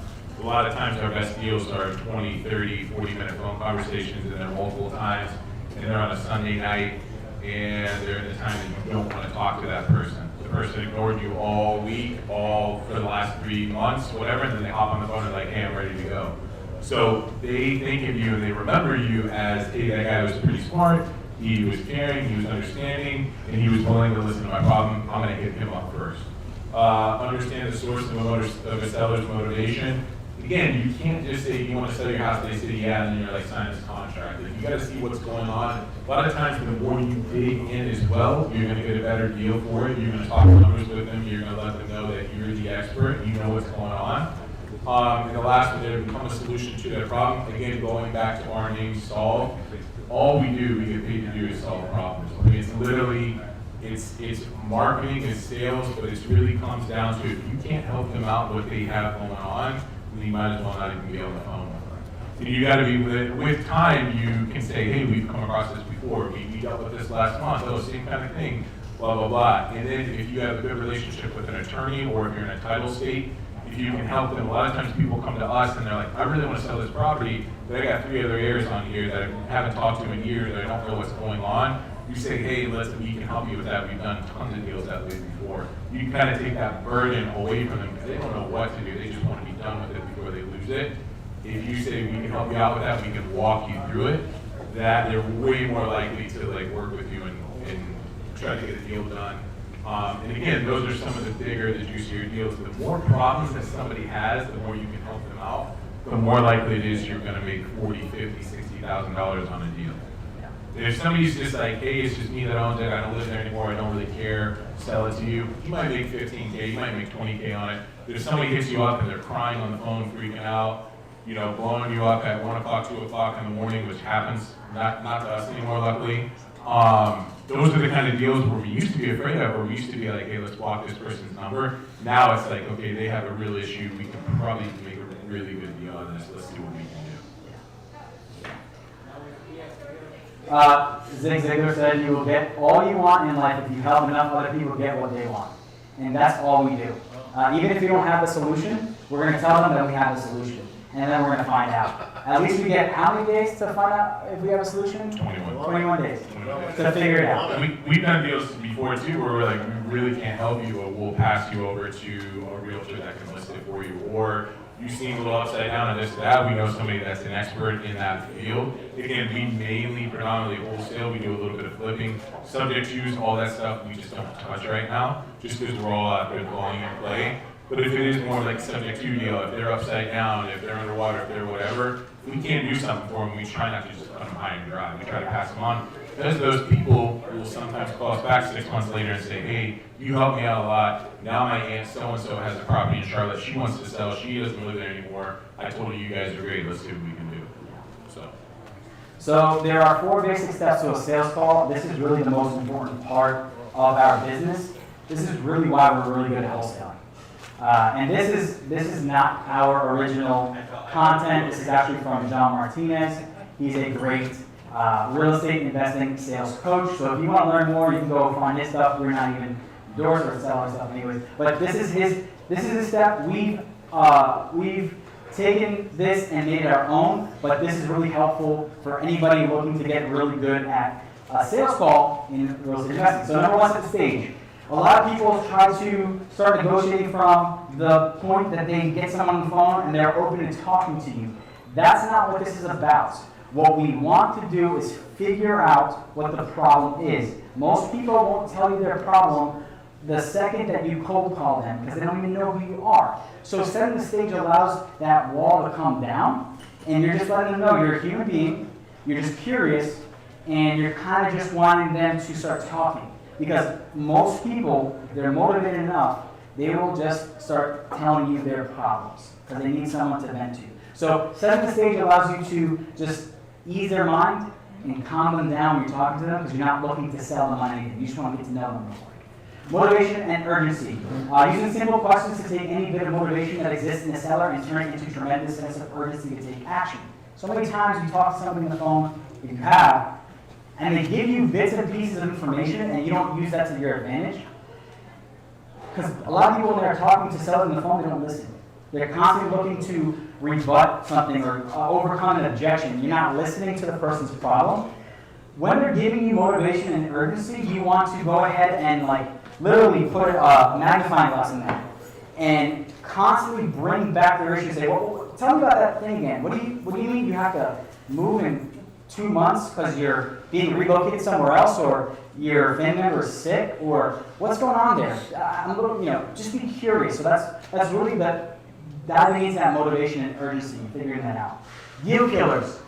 A lot of people are nervous to bring up the things that will kill your deal. So we're not nervous to tell you straight up, it doesn't sound like you actually want to do this. It doesn't sound like you're actually motivated. Well, what you just told me was that you don't really want to move.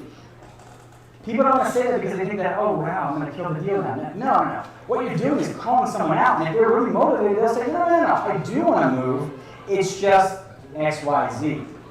So this is where listening comes into play because you can actually use that to your advantage. So what you want to do is, in this call, if you are allowed to get to this point, you want to start crushing all the objections that they're going to tell you because we all know they're going to say, I got to talk to my husband, my wife. I can't sell because of X, Y, and Z. So you bring it up. Because all they're going to do is tell you, they're going to give you enough ammo so you can go back to them if they bring it up later in the call.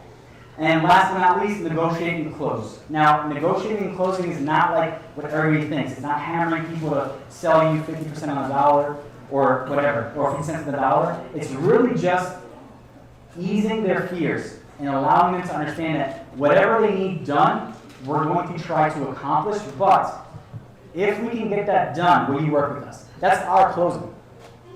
Yeah, if we can give you the price you're asking for, if we can help you move, if we can get these liens taken off from the attorney, if we can do everything for you, are you comfortable? Are you willing to move forward with us? Are you willing to sign a contract today? That's what we lay out for everybody. And if they say no, then we say, hey, we'll follow up with you. Or if they say, let me think about it, then you go through that. But a lot of that, the best thing to do is not shove it down their throat, not push them for anything, not say, hey, I give you your offer, let's move. It's really like, hey, if I can do this, if I can do that, you told me you had an issue with that, you told me you have a We've had everything. You have an abandoned car there that you don't even have the title to anymore, this and that. If I can get rid of that off the property for you, if I can scrap it and split the money with you, whatever, are you ready to move forward? That just lets them know that you've been listening and you're a problem solver and you can help them out with that situation. So you lay it all out there for them. Hey, I've been listening to you, I've mirrored you, we repeat stuff all the time like we always stand. So you're saying this is an issue, that's a problem. Okay, what's that gonna lead to, whatever. Draw everything out, and then at the very end, if I can do all that, and if we can agree on a price, are we ready to go? And then you take it from there. So we do have if you guys want, we do have a live or recorded sales call that we have. Somebody who's not in contact with us from our acquisition manager, if you guys can listen to it. We broke it all down, showing you exactly how this works live. You guys can listen to it. If not, I can go to the next slide. It doesn't work. Yeah. The audio won't work. Or does it? Yeah. You got it? Do you guys listen to it? Yeah. All right, cool. Yeah, Yeah. it won't work. Yeah? It won't work. Okay. Actually, no, it will work. Hold up. Give me 1 second. This is why I call it solve rules right here, because I'm going to pull it out my phone, and we're going to listen to it. This one. Is time? Sure. Okay. Only if it's good. Who wants to go home? Play it. If Here you we go. want your job tomorrow, just go home.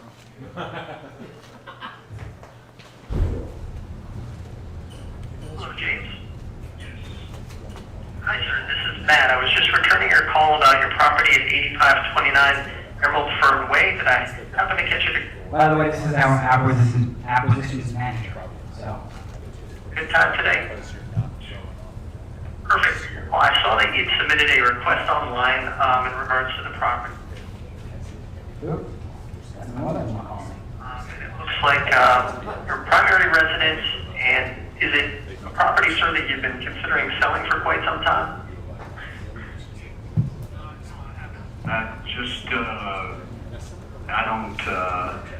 just made some decisions and I'm just open to selling it. They've been asking me for a while to sell it, but I just refused. But it's 4 bedrooms, 2.5 baths, and 2-car garage. I don't need it. It's just me. Overkill. So, thinking about that. Yeah, I'm just thinking about downsizing. And if, hypothetically, if you sold the property, do you have a place to move to? Yeah, I'm good. Do you think like a 30-day time frame would be what would be needed? Probably more 60. We're flexible in regards to that. I mean, our company, work with a lot of different people. We purchase about 10 to 15 properties a month. If it's 30, 60 days, we're flexible on things. We'd rather it work for you as opposed to like, hey, you need to be out of the house. Because ultimately it's, we work at whatever kind of pace that you need. I know the house was built when I pulled it up. It was built in 2007. I'm assuming a lot of the stuff in the house is probably original. Is that a good assumption? Yeah, with the exception of some light fixtures that I put up. Yeah, everything else is pretty much original. Okay.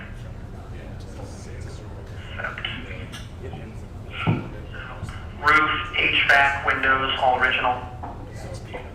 All right, I'm going to speed it up here because pretty much there's an intro, motivation and urgency. You guys saw it in the beginning. He was asking questions to try to overcome the objections that normally we get. Like, hey, do you have a place to go if we even came up with the deal? The guy's like, oh yeah, I have a place to go. Great. How many times you talk to somebody and the numbers are great, but they don't have a place to go. So they're not going to sell you the house if they have nowhere to go. So right from the top, he's literally going over questions that are not so, they're very harmless questions, but it's like, hey man, we're concerned. You have somewhere to go? If we did a deal? Yeah, I did. Okay, awesome. So he's overcoming these objections really quickly. Got it. So you're first owner, first and only owner. Okay.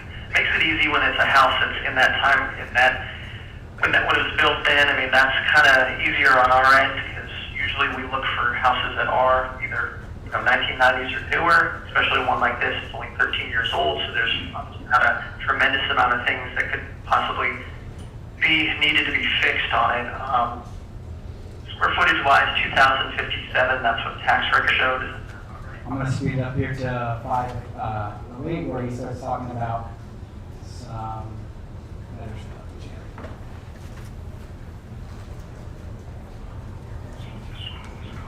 before the screws will come out. That's the only thing that's wrong with this house. Have a chance to get up there and put some new screws in there. Just taking a note of that. So just some screws on the gutter. I mean, it's pretty straightforward. You know, like I said, we're not realtors or an investment company. We buy properties to use as rentals. If they're older properties, it's usually fix and flips. What would you be looking for that type of sale? Like as is, you don't have to pay fees or commissions. What would be the amount that you're ideally looking for it to be something where you'd have interest in? Zillow is looking for 2.3. So, you know, I don't want to be lowball, but you know, I'm reasonable. Just a fair offer. I don't, you know, like I said, that's what they have it listed for. Last time I checked, which was last week. Just want to cut off real quick. He already knows what we have to get it under contract for. So he's not on there like dabbling to see what price we need it for. Matt already knows we have to get this property at this price range.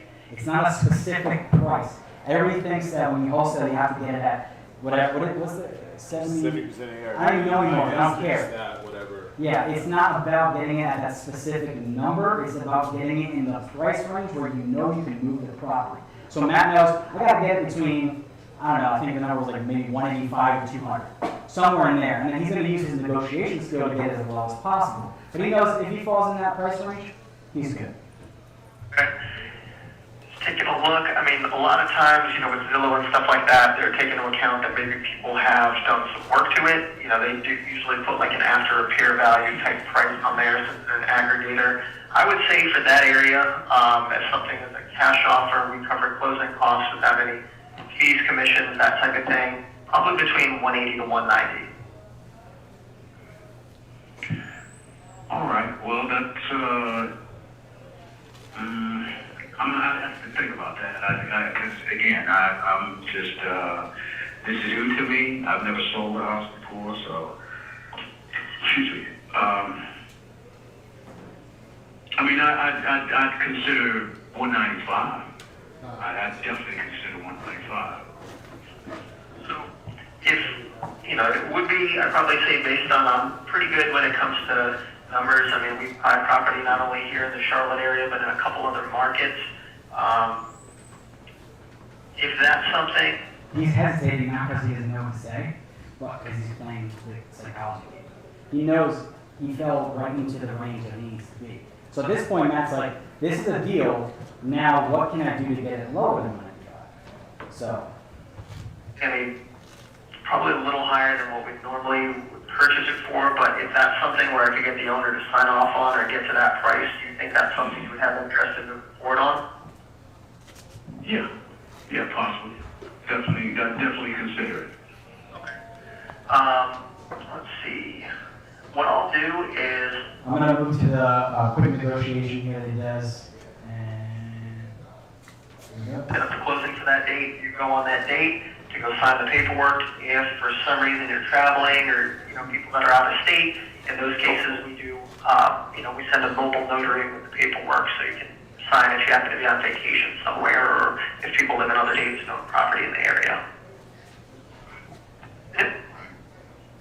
So what I'll do is, do you, and I just want to be pretty transparent, do you really think, the reason I ask that is if I go through that process and get it approved, if we can do that $195,000 mark, do you think that's something you would want to move forward on if we're able to work on whatever time frame you need? Like we say, well, we're cool with the 60 days. Obviously, if you can move sooner, that's great. But if we can work on that time frame, do you think it's something that you would have interest in pursuing?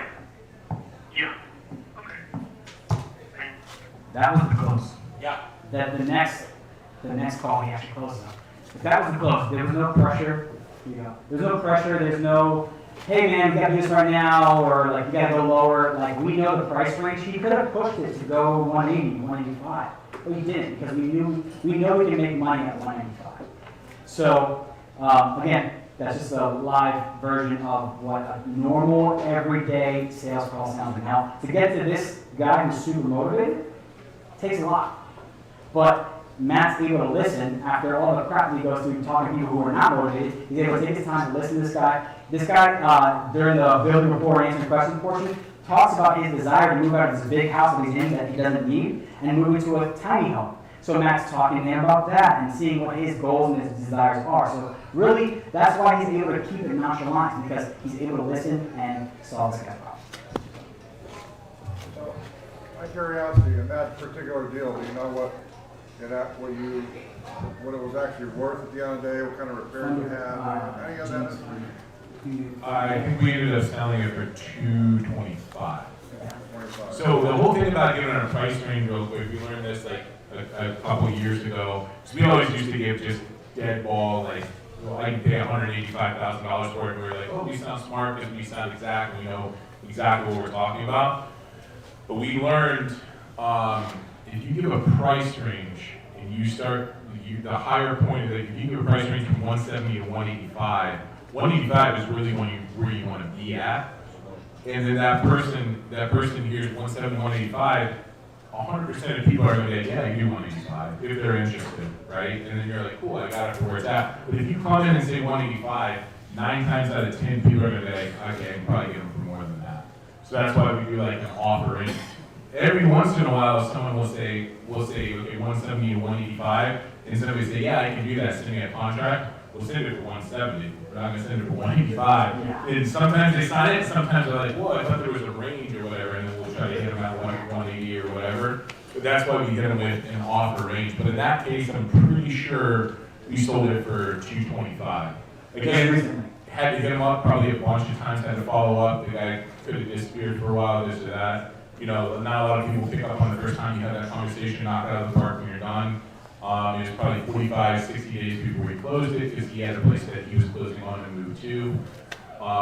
Yeah, so, but that's the process. Like, it's not as difficult and as crazy as people think. You just have to be more personal with people where they're comfortable and they're like, hey, I'm willing to work with you. What percentage of your buyers are flippers?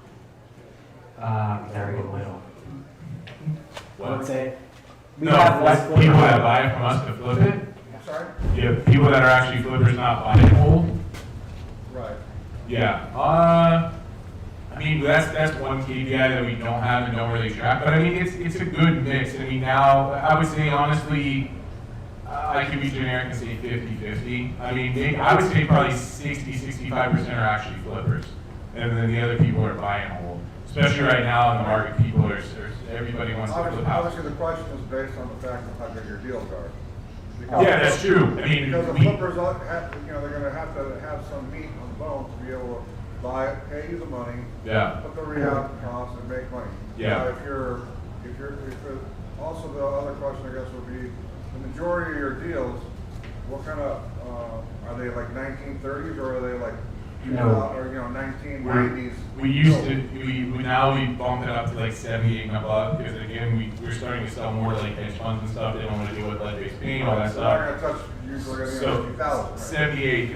They'll send you every once in a while. They're like, hey, we open up our buying bracket, now we'll buy stuff in the 50s. They never buy that shit. They just come in and then they tear it apart on the inspection, and you're like, you're offering me less than what we have in our contract. Yeah. So we still will do that. We still do a shotgun approach. But more and more we're starting to see stuff like the cookie cutter vinyl boxes, 1980s, 1990s, that sort of stuff is what we lock up and what people want to mess with. You guys have 2 questions over here, but I'm going to finish up real quick and then we'll hit the questions as well on here. So, real quick, just what we just gave you guys is a lot. This is not something that you're going to pick up by taking notes right now. You're going to have to study this stuff and actually practice. The best advice I can give you is stop being afraid of talking to sellers. You're never going to say the wrong thing to the right person. When we used to work at Red Ventures and we had to take calls in the middle of our workday, we had no clue what we were talking about, and we would just BS our calls and we still make deals. So stop being afraid, and whatever marketing channel you're doing, just make those calls. Because if you're talking to the right person, they're going to care. They're not going to listen to you. And as long as you have a solution to their problem, they're going to listen. Talk to people, but listen to people. Yeah. If they talk more than you do, it's the best thing possible. Listen, because then you can use that in the conversation to say, okay, I hear what you're saying, like you're really distressed, this is going on, that's going on, we can help you with that. But yeah, a lot of times you think you have to dominate the conversation, you think you have to come off as the expert, but just listen to people. They'll pour, if they're pouring their heart out, then you're like, this is probably the deal. And last but not least, if you guys want to get better at selling, and I want to get better at PowerPoint. Nah, you just gotta. There's 2 books that you guys move towards it. There's 2 books that you guys really want to read that made us really good at selling. Number 1. Computer. No, you gotta. Tell the guy, Click it. Next slide. Number 1. There we go. First book, Spin Selling. This is a different method of selling that a lot of people actually approach. So the title says it there, so you can read that book. Great book. Never Split the Difference. I think it's Pete's favorite book. Chris Voss. That book really showed us how to negotiate. A lot of the reason why our spreads are so big, it's not because we're able to hammer the seller down initially. A lot of times we'll have spreads that are $2,000 or $3,000, and all of a sudden, because of our negotiation skill, we can make it a $30,000 deal. Overall, throughout the whole process. So it's learning how to negotiate, and it's not being, it's learning how to understand the situation and being able to make it a win-win for everybody, but knowing when to do that, not necessarily on the first call. So those 2 books will help you really excel your selling. And last but not least, here's our contact information for anybody who wants to hit us up. And yeah, that's it. So we are open for, unless you want to say something else. Yeah, hit us up, especially if you have skills. Like we, over the years, we built up really robust lists. We can sell a lot of stuff that other people can't. Shoot us a text or anything like that. We'll try to get back to you as quick as possible. We can put you in contact with our dispo guy, all that good stuff. Or if you just have questions in general, that sort of thing. Who are those good-looking guys in those photos? That's what I want to know. They're the people that we stole their identities. Yeah, makes sense. Yeah. So, yeah, question. So in Never Split the Difference, my question is, why do you use a range as opposed to a very specific number? Because in there, they're like, you got to narrow it down to a very ultra-specific number so the people that you're selling to feel that you've done the research and come to this conclusion. So, exactly, but when I use that, when I used to, because I used to do acquisitions, when we use that now is not at first when we first are on that initial call. But if you have a follow-up with someone, if they said you gave me a range or this or that, we are a lot of times on offers, like if it's, let's say, your number is say 170, 185, you go back and forth, you get a little more info, and you're like, okay, I looked into it a little bit more based off what you told me, based off, sometimes they'll send us pictures, whatever. We'll say we came in, we underwrit it, and it comes down to, we'll offer you $182,715. Then we'll get real specific, and they're like, oh damn, like they know the market, they know everything like that. But in the past, we used to lead like that with a very specific number, but again, we just realized after deal after deal after deal and analyzing, when we hit them with that number, no one would hardly ever take it. For one reason or the other, psychological, they would just say, I want a little bit more, or I'll check back with you. But when we gave them that range, it just opened them up to like, okay, we did, for one reason or the other, and then we'll come back and hit them with a very specific number. That's when you kind of take market authority and you're like, okay, I know what I'm talking about. Oh, and also, I don't know if we just talked about this, but another good tip that Matt uses on the phone, he doesn't just throw out a number arbitrarily. So a lot of times if you're talking to an educated seller, you can't just say, here's an obscure number, take it. So we have to be able to justify that number. So what we're doing, if you don't have access to the MLS, it's not impossible to do this. There's software out there like PropStream and stuff now you can use. But what's really helpful is being able to bring a seller to reality and understanding like, hey, I know you want this amount, but here's 3 other sales that were as-is sales, and explain that like these houses look like your house in the current condition that went for this much. So I can't really come up to what you're asking because really this is what the market's telling me. So you're not really playing the I want to lowball you game. It's this is what the market's telling me. Let's work together to see if we can make this work. Because this is what the market's telling me. I can't really lose money. So let me answer. Yeah, go ahead. Yeah, so 2 questions. I'm a one-man team right now, and I'm looking to scale. Where do you guys find your cold callers from? And then the second one, is your acquisition guy mainly straight commission or the hourly plus? How does that work? Cold callers are straight Filipino. We've done Filipino, we've done American cold callers, we've done deportee cold callers. We thought that because we had a better quality cold call, that it would be a better conversation. Ultimately, a cold call is a cold call. As long as they get through the 4 main questions and they get us that motivation, we don't care. So right now we pay our cold callers $4.25 an hour. They live like kings in the Philippines, and they work 40 hours a week. We don't make any phone. You're like a company? Or? You can just, hit me up and I'll yeah, we can contact. We made them really big because we are their biggest client. But yeah, let me. What was the second question? Acquisitions, he's straight commission, or is he? Yeah, straight commission. He was the first person we brought on, and he was somebody else from Red Ventures, and he kind of followed us, and we stay in contact with him, and here and there, and whatever. He's like, hey, when you guys are ever busy enough, bring me on. We told him straight out, we're like, nothing's guaranteed. Like you're gonna be commissioned, you're gonna eat off what you make and what you do. Just so happens he's really great at what he does. But it's actually everyone on our team is commissioned. The transaction coordinator, the dispose coordinator, they're all different percentages. They're all days. Just who's been there, who's got more volume, who's handling more stuff. But everybody is that, and it keeps everybody motivated that way. But they love it because they actually, if people knew what we pay them and what it comes out to off of our profit, they'd probably think you guys are crazy. But at the same time too, like it's better. We've known other people that came up around the same time as us, and they built these huge teams, like 20, 30 people, and almost every one of them is folded by now because it just gets to be too much. We feel like with our team, they can do as much as like 2 or 3 other people in their position. So. So like at the end of the night, what is that for you guys tracking? Like each night, what is that for you guys? What are you guys tracking each night? It's mostly going to be leads. So how many leads are coming in? Because we got to make sure that we have leads to talk to tomorrow. But we're also tracking the amount of revenue we're bringing in. Because we spend we actually spend more than $21,000 a month. But that's just straight marketing. We have to make sure we stay in business. So we're making sure we have closings coming in, or closings this week, closings this month, closings in the quarter. Where our money's coming from. So that's our main things. It's usually marketing, and it's the money. Because the stuff in between, like the calls that our acquisitions manager makes, we watch that, and we have a dashboard that we see all that stuff in.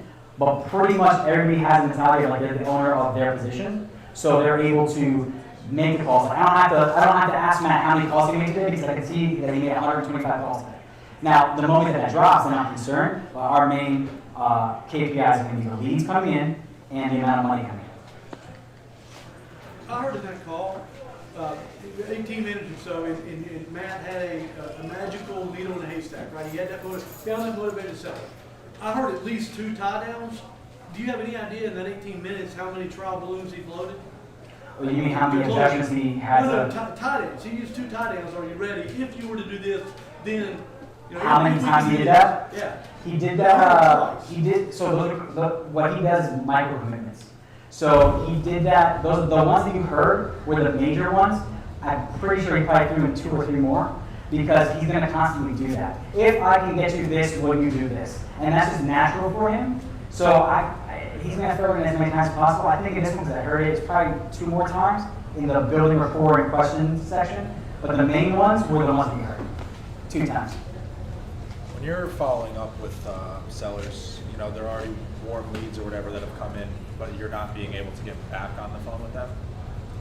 How often are you leaving messages to just kind of leaving the call blank and then to kind of follow up on that? How often are you presenting yourself as continuing to trying to reach them, or is it kind of off the cuff each time? So we used to track that, so they would be like every 3rd call you leave a voicemail, right? Or every this and that. Now it's to a point where we just leave it up to him, and if it's been, let's just say every other call, leave a voicemail, he'll also text them.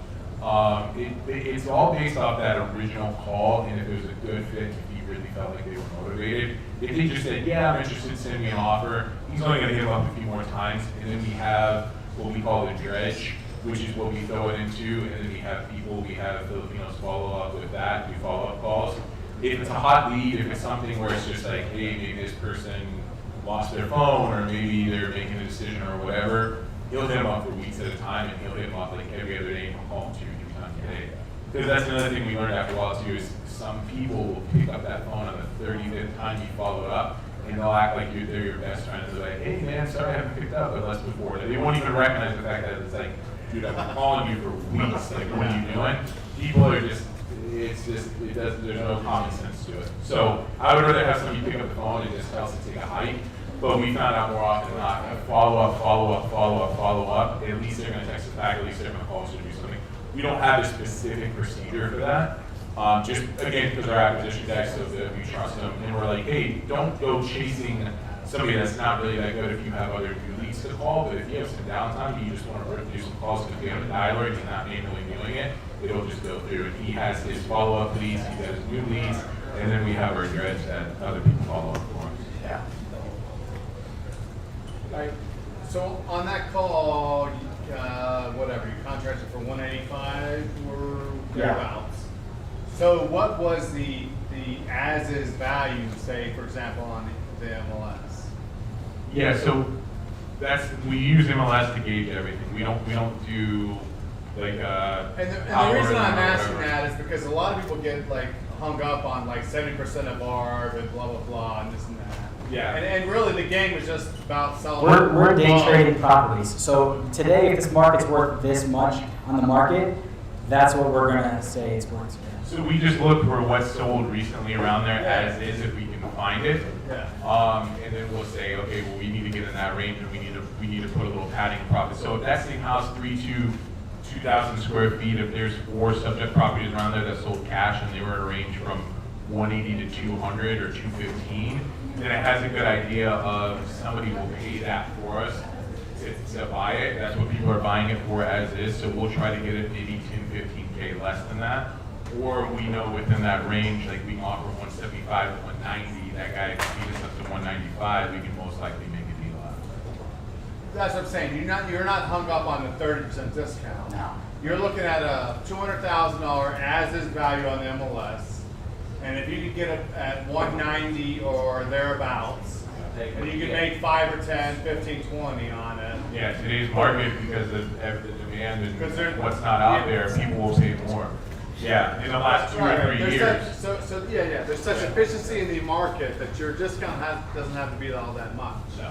People get way too hung up on that. And we noticed too, like you're saying. I think that's an important point. I'm trying to point that out as a facilitator of the meeting, the genius of your strategy. Sure. And the genius of me pointing it out. Yeah, no, because we would go back, we've done it a few times, and it's a good thing for any company to do or anybody to do, is keep a track of any good deals that you've lost out on, and then go see what it's sold for. Right. And that will like change the way you view stuff and how much money you left on the table. Because sometimes we said our ceiling is 190, and somebody else took it down for 195, and then they turned around and sold it for 220, and we're like, we didn't think there was any way in hell that we could sell it for that much. So we're more willing to, we don't want to waste anybody's time, but we're more willing to contract it for a little bit more than we're comfortable with, because we know in a market like today that's most likely somebody's going to buy it. But at the same time, even between 220 and 195, people are hung up, but that's not enough spread. You know what I mean? Like for a flipper or something? Yeah. Most people are like, oh, well, if it's going to sell for 200, I need to get it for 140, 150. Yeah. Right. Yeah, I mean, that's why. That's what I'm saying. You guys are like, fuck that. No, because I can make a little bit of spread. We are, so we know like before, like when you were asking, like our most of our This buyers. changes your audience of who you're selling. Exactly, so- You're not selling it to a flipper, you're selling it to a buy and hold. So we know who our clientele is for every single product. So we look at a house like a product, we're like, this product right here will be sold to a X buyer. Not a flipper clearly, but a this kind of buyer. So that's all we care about. We work with realtors and stuff too, where they have people that have a bunch of cash laying around, they can't get qualified for a loan. We've sold tons of properties to people at close to market value cash, because they've been beat out on all these other deals, and we're selling something in Gaston County for 115K, and they're like, I'll buy it because I can't get anything else. So we'll lock it up, we'll go through our main buyers, we'll go through our hedge funds, and then after that, we'll flat fee it with the realtor online for as is, and we'll sell it that way. We've done that a lot of times too. So there's a buyer for almost anything. We know about the big buyers list. Yeah. We got a pretty big buyers, and we're always building that up too. Because people come in and out of the market. Some people buy one deal a year, and they get they'll pay way more than anyone else. You make $40,000 off it. You'll never talk to them at least for another 12 months because they're caught up in that Because they deal. gotta digest the Or they may, yeah. Or, but then there's people that buy a bunch of them, but usually they're a little bit smarter. So there's a lot, you gotta always be actively seeking who's active in the market. But yeah, it's a pretty big list. Sorry. Virtual buying is obviously a lot different than face-to-face buying. What are you seeing as far as when you call sellers? I mean, are you calling them at 6, 7, 8 o'clock at night? Are you? I mean, we start at like 9 in the morning, and typically like 9 to 4, and then if he'll go home, our acquisition guy will go home, kind of work out, do his thing, eat dinner, and then sometimes he'll hop back on the phone for a couple hours. Like typically you don't call somebody after like 8 p.m. their time, and you lay off on Sundays for the most part. But any other part's kind of open game. We've tested that before too, like, hey, don't bother them on Saturday, or don't do this and that, but most people are actually home, or they'll pick up their phone on Saturday, they can't during the week. So there's really not a bad, I wouldn't bother anyone on Sunday unless they told you to call them back then. But any other time's kind of Unless they're in California, they're all burning in hell anyway. I mean, they fucking, you know. You're just like y'all just like using MailChimp, blast it out, email. That's what it must be. Get response, same thing. But so for Dispo, it's usually going to be starting out with like the main relationships. Like we have a VIP buyers list. Did y'all take Raphael Vargas this quarter? We actually were. Yeah, we've done a lot of stuff with Raphael. Yeah, a lot of stuff. We're not associated with him. Raphael who? Raphael Vargas, he was a big time guy in Tampa. He doesn't even do real estate anymore. He's a cool guy. Yeah, he did a lot of. Didn't he go to drop shipping or something? He was like a wholesaler, kind of like guru then. Now what does he do in Bitcoin? Forex and drop shipping stuff.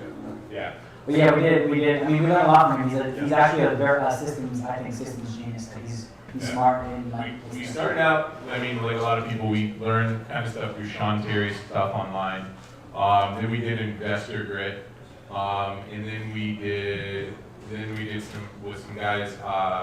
What they call All In out in Arizona. Like we paid over 6 figures for coaching and stuff like that. And it's all helped, like little bits and pieces here and there, or whatever. And we've done Raphael stuff too, which is really good. So we learned a lot from those guys. So yeah, courses, one-on-one coaching with them, stuff like that. So all this stuff is like we kind of made it our own, but we didn't come up with any of this stuff. You know? So we pulled it from other people, and we were like, wow, you're making that much money with it. Let's try it. Let's see what we can do. Well, the most important thing about this business is just not what you learn, is just implementing something. Taking action, yeah. Talking to people, not being afraid to get yelled at, cursed out, whatever. Like just you talking about people, you'll find somebody on the phone that wants to sell it, and then that'll jack you up enough to get to the next deal, to the next deal, to the next deal. So just out of curiosity, since you guys do so many calls, I mean, have you ever done a study between 9 to 12 and like 12 to 4? If you have any better, answering, people answering or anything like that, or? No, we never broke it down. It's hard to keep those numbers. I mean, just with that much volume, it's kind of hard. Do as you're told. Reach Call all anyone day, between every day. 12 and 1:30, and all of a sudden I was reaching a ton of people at that time. So it's real sporadic. Yeah, and then the next day you can call in those hours and not get anyone. It's yeah, we haven't tracked it that much, but other people have, and they've kind of told us the same thing. It's just kind of like if you call Monday through Saturday, 9 to 4 on Saturday, if you want to call from 10 to like 4 or 5 in the afternoon, you don't want to piss people off and call them after that because it's family time. You're going to get in front of people. But if there were specific hours and specific times of the day, we would do it, but we just shop and approach it. The big difference between us and a lot of people and a lot of companies is that we're consistent. And it's not like we're not perfect, but we're consistent. Yeah. Even if we don't know what we're doing in marketing, we're going to keep going with marketing. We're not afraid to pay out $30,000 in marketing a month because we know that if we keep doing it, we're going to get our money back. Where other people are like, I spent $1,000 on direct mail, and that was my only campaign for the year. I don't have a deal what's going on because they don't understand the law of marketing, basically, and how inconsistency. So we're consistent. We're going to call, if we pick 4 hours a day, we're going to call 4 hours a day. Whatever we get, we get. That's it. I got a few questions for you. RVMs you mentioned, so what's the difference between RVMs and Texas? Yeah, what's your beef with RVMs? So every, like I said, every marketing channel we can handle it differently. So Ring's voicemail goes to, does anybody know what Ring's voicemail is? When you get that call, it doesn't ring, it goes straight to your voicemail, and you listen, you're like, what the heck, and see you call. Anyways, what it is, the psychology behind a ringless voicemail is someone's going to call you back. Typically, they're not going to listen to your voicemail. And then they're going to be like, why'd you call me, take me off the list? So if you understand it's a numbers game and you understand how to handle them, then it's a good strategy if you have a very small budget. So I have nothing against ringless voicemail. It just, you have to handle it correctly. So, if you're trying to use ringless voicemail, I would suggest have use a call rail system to have multiple phone numbers, because you got to change them constantly, because there's spam risk now, and numbers show up as spam risk, so people won't listen or people won't pay attention to you. So you have to change out your numbers constantly. You have to change out your messaging, which you're sending out constantly, because people are going to ignore you after a while. And then when you do get a response back, it doesn't mean that they actually want to sell their house. So when you do talk to them, you have to have a script which allows you to even have a conversation with someone, because it's a very difficult conversation to have with someone who calls you back from a voicemail. So if you understand that and you get good at that, ringless voicemail is great. So I have nothing against that. That was my next question, was the script that you guys use for text messages. It's always going to be the same kind of script as even the cold calling. Hey, and those calls out of the blue, I see that you called back. Mostly the texting is difficult. Texting is very hard. If you're not tech savvy or you don't like texting, don't do it. Because a lot of people will not get on the phone when you text them. They want to have a straight-on text conversation. So if you hate texting, don't do it.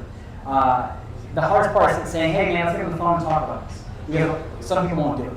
But if you're good at texting, then keep it short and simple. And be aware that a lot of people, when they text back, they're just trying to fish for information and stuff like that. So don't start going off and telling them your name and who you are and your company, because a lot of people just want to sue you. So really, it's just understanding, play the game until you actually get real motivation. And if you get someone on the phone from a text message, then do it. If not, then say, hey man, if you're comfortable doing a deal over the phone or over text, let's keep doing it. And keep it going until they tell you to, fuck off. So I've been hung up on the 70% rule. Yeah. Because my buyer's list is not as big, so I don't have that many buying home investors, but more flippers, and especially the Facebook groups. 20,000 people, I don't know. Yeah. But so they always tell me LTV, 70%.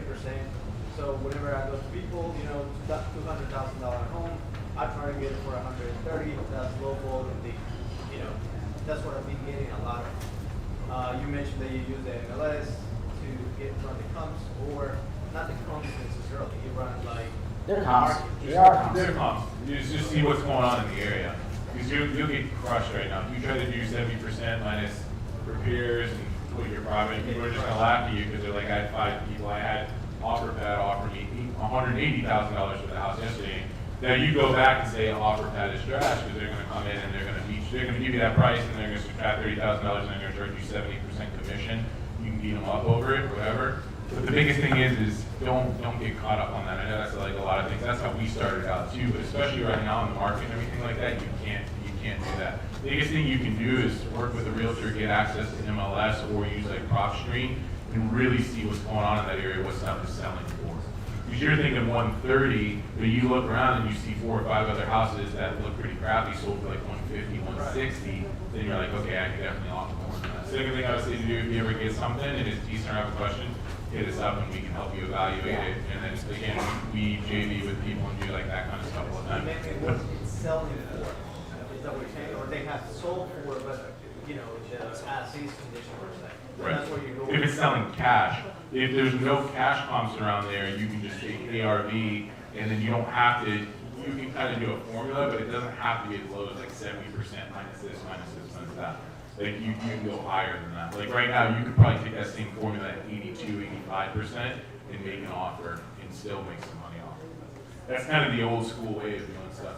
And, but the market and stuff changes all the time. Next year, it could be you got to get it at 50, 60%. It's just what's really going on, what's happening. Yeah, you get beat up pretty bad right now.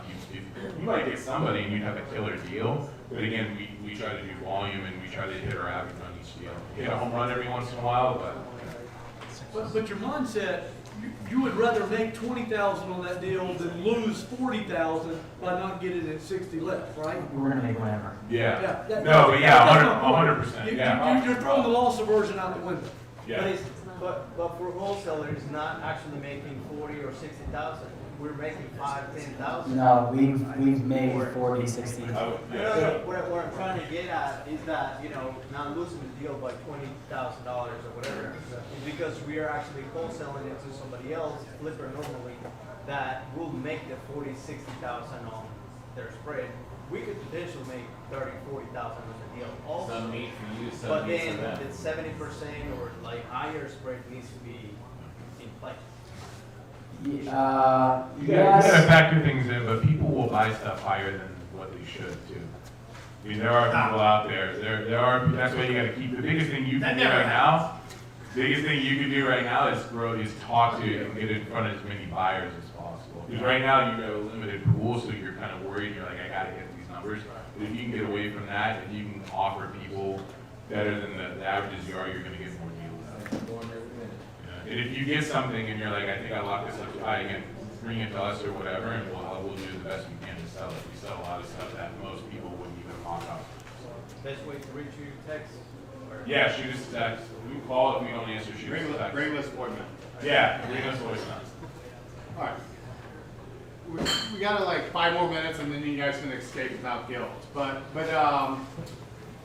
the one thing that, yeah, like you said, you're talking about like old school and stuff like that, is that, yeah, I grew up, we all, like most of us, a lot of us grew up with like 70% of our minus with the wholesale fee and all this other shit, right? And then like Tom Kroll, for me, like cemented the understanding for me the best, which was that, you know, I don't need to do like rehabbers estimates, and like I always have this bullshit with, like I always have this beef with wholesalers, like I don't want you to give me the numbers, just tell me how much you want and I'll figure out the numbers, right?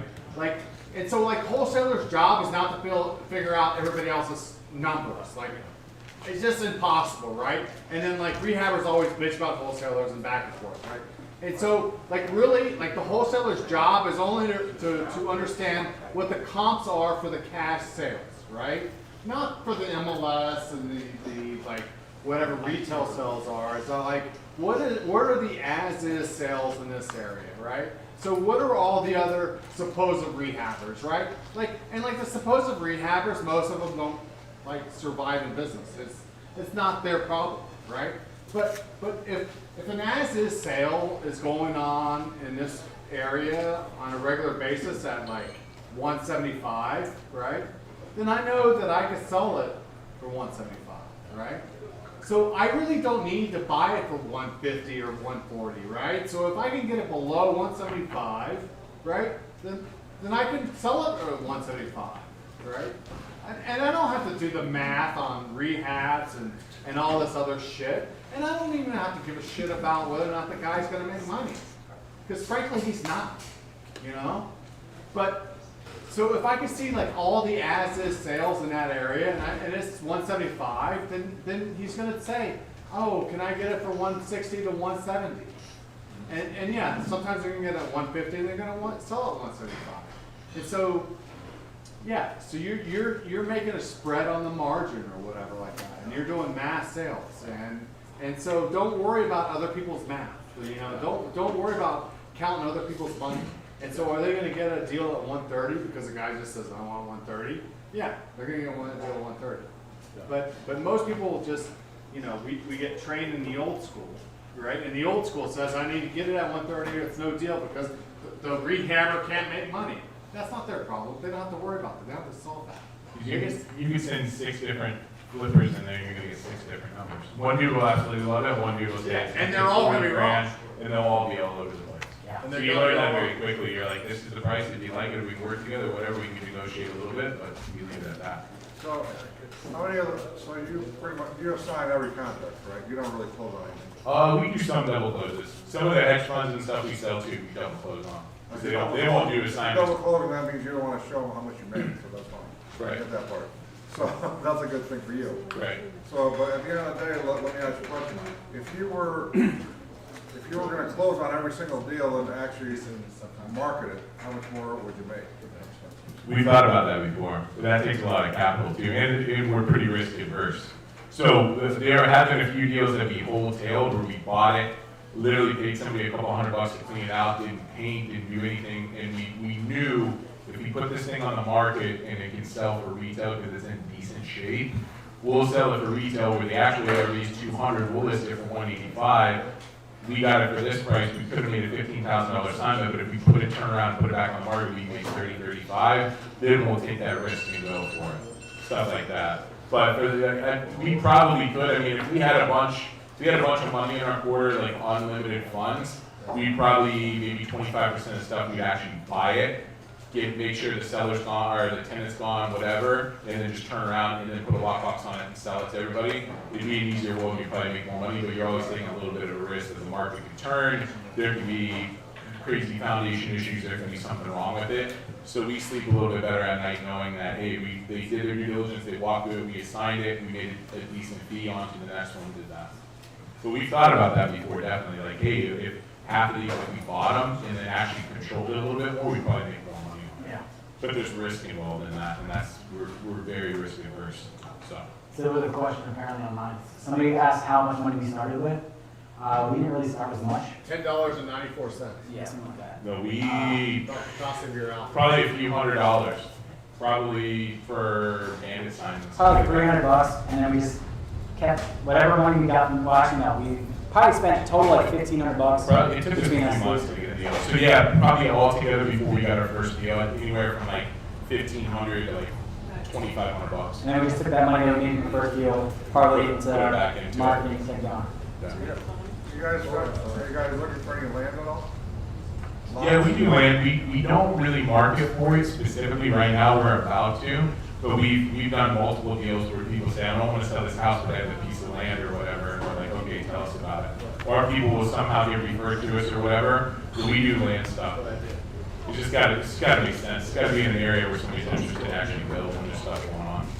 But there's people that wholesale to developers like large parcels of land. Like they know exactly what these like Pulte and Reinhold and these guys where they have an idea of where they want to build stuff, and they'll go out and look for it. They'll skip through and they'll find the owner, and they'll make 6-figure assignment fees on selling, 25 acres to somebody. So it's appetizing, but we got a lot on our plate right now. But we will do lots and stuff in Charlotte, Gaston County, that kind of stuff. We've done probably 10 or 15 land deals in the last 4 years. What's that? Are you in Rivera? We would. I don't know if we've done one there, but we would. Do you do anything in Rivera? Do we market? We don't market there right now. Cabarrus? Cabarrus? Yeah. Do Certain Kannapolis area and Concord. So we have certain pockets where we are marketing. Are you looking for land there? Yeah. Yeah, we definitely. I primarily deal over there. We do a lot. I mean, Flipping to, new home Yeah. over. Yeah, we do stuff there. We'll definitely add you to the list or Texas or whatever. I have to dip. My nephew just had a seizure and I have to go. But if you guys want to hit me up, my number, text me, call me, I will talk to you. But Pete is extremely knowledgeable and he can answer all the rest of it. Cool. Best of luck. I got your number. Any other questions? I'll text you. Good. Perfect. Just hit us up, guys. Appreciate it. Thank you.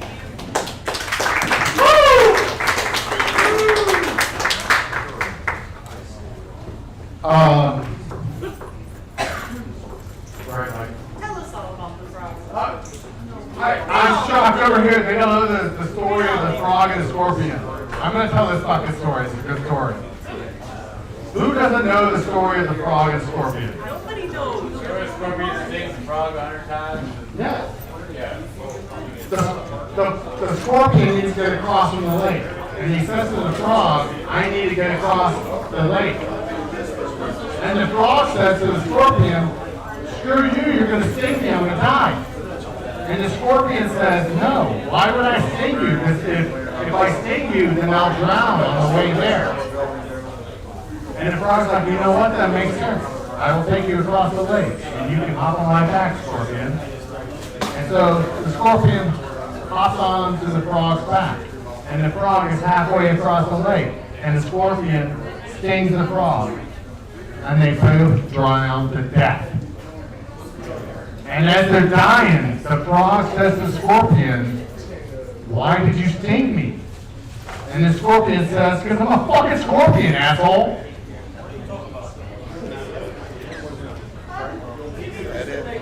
The problem is, you need to know, are you dealing with a scorpion or not? Thank you, Scott. No, thank you. Because without your attendance, my ego is nothing. Hey, Scott, I gotta say one thing. My little wife's birthday tonight. And she chose It to come is? here to see your meeting. Happy birthday to you. Happy birthday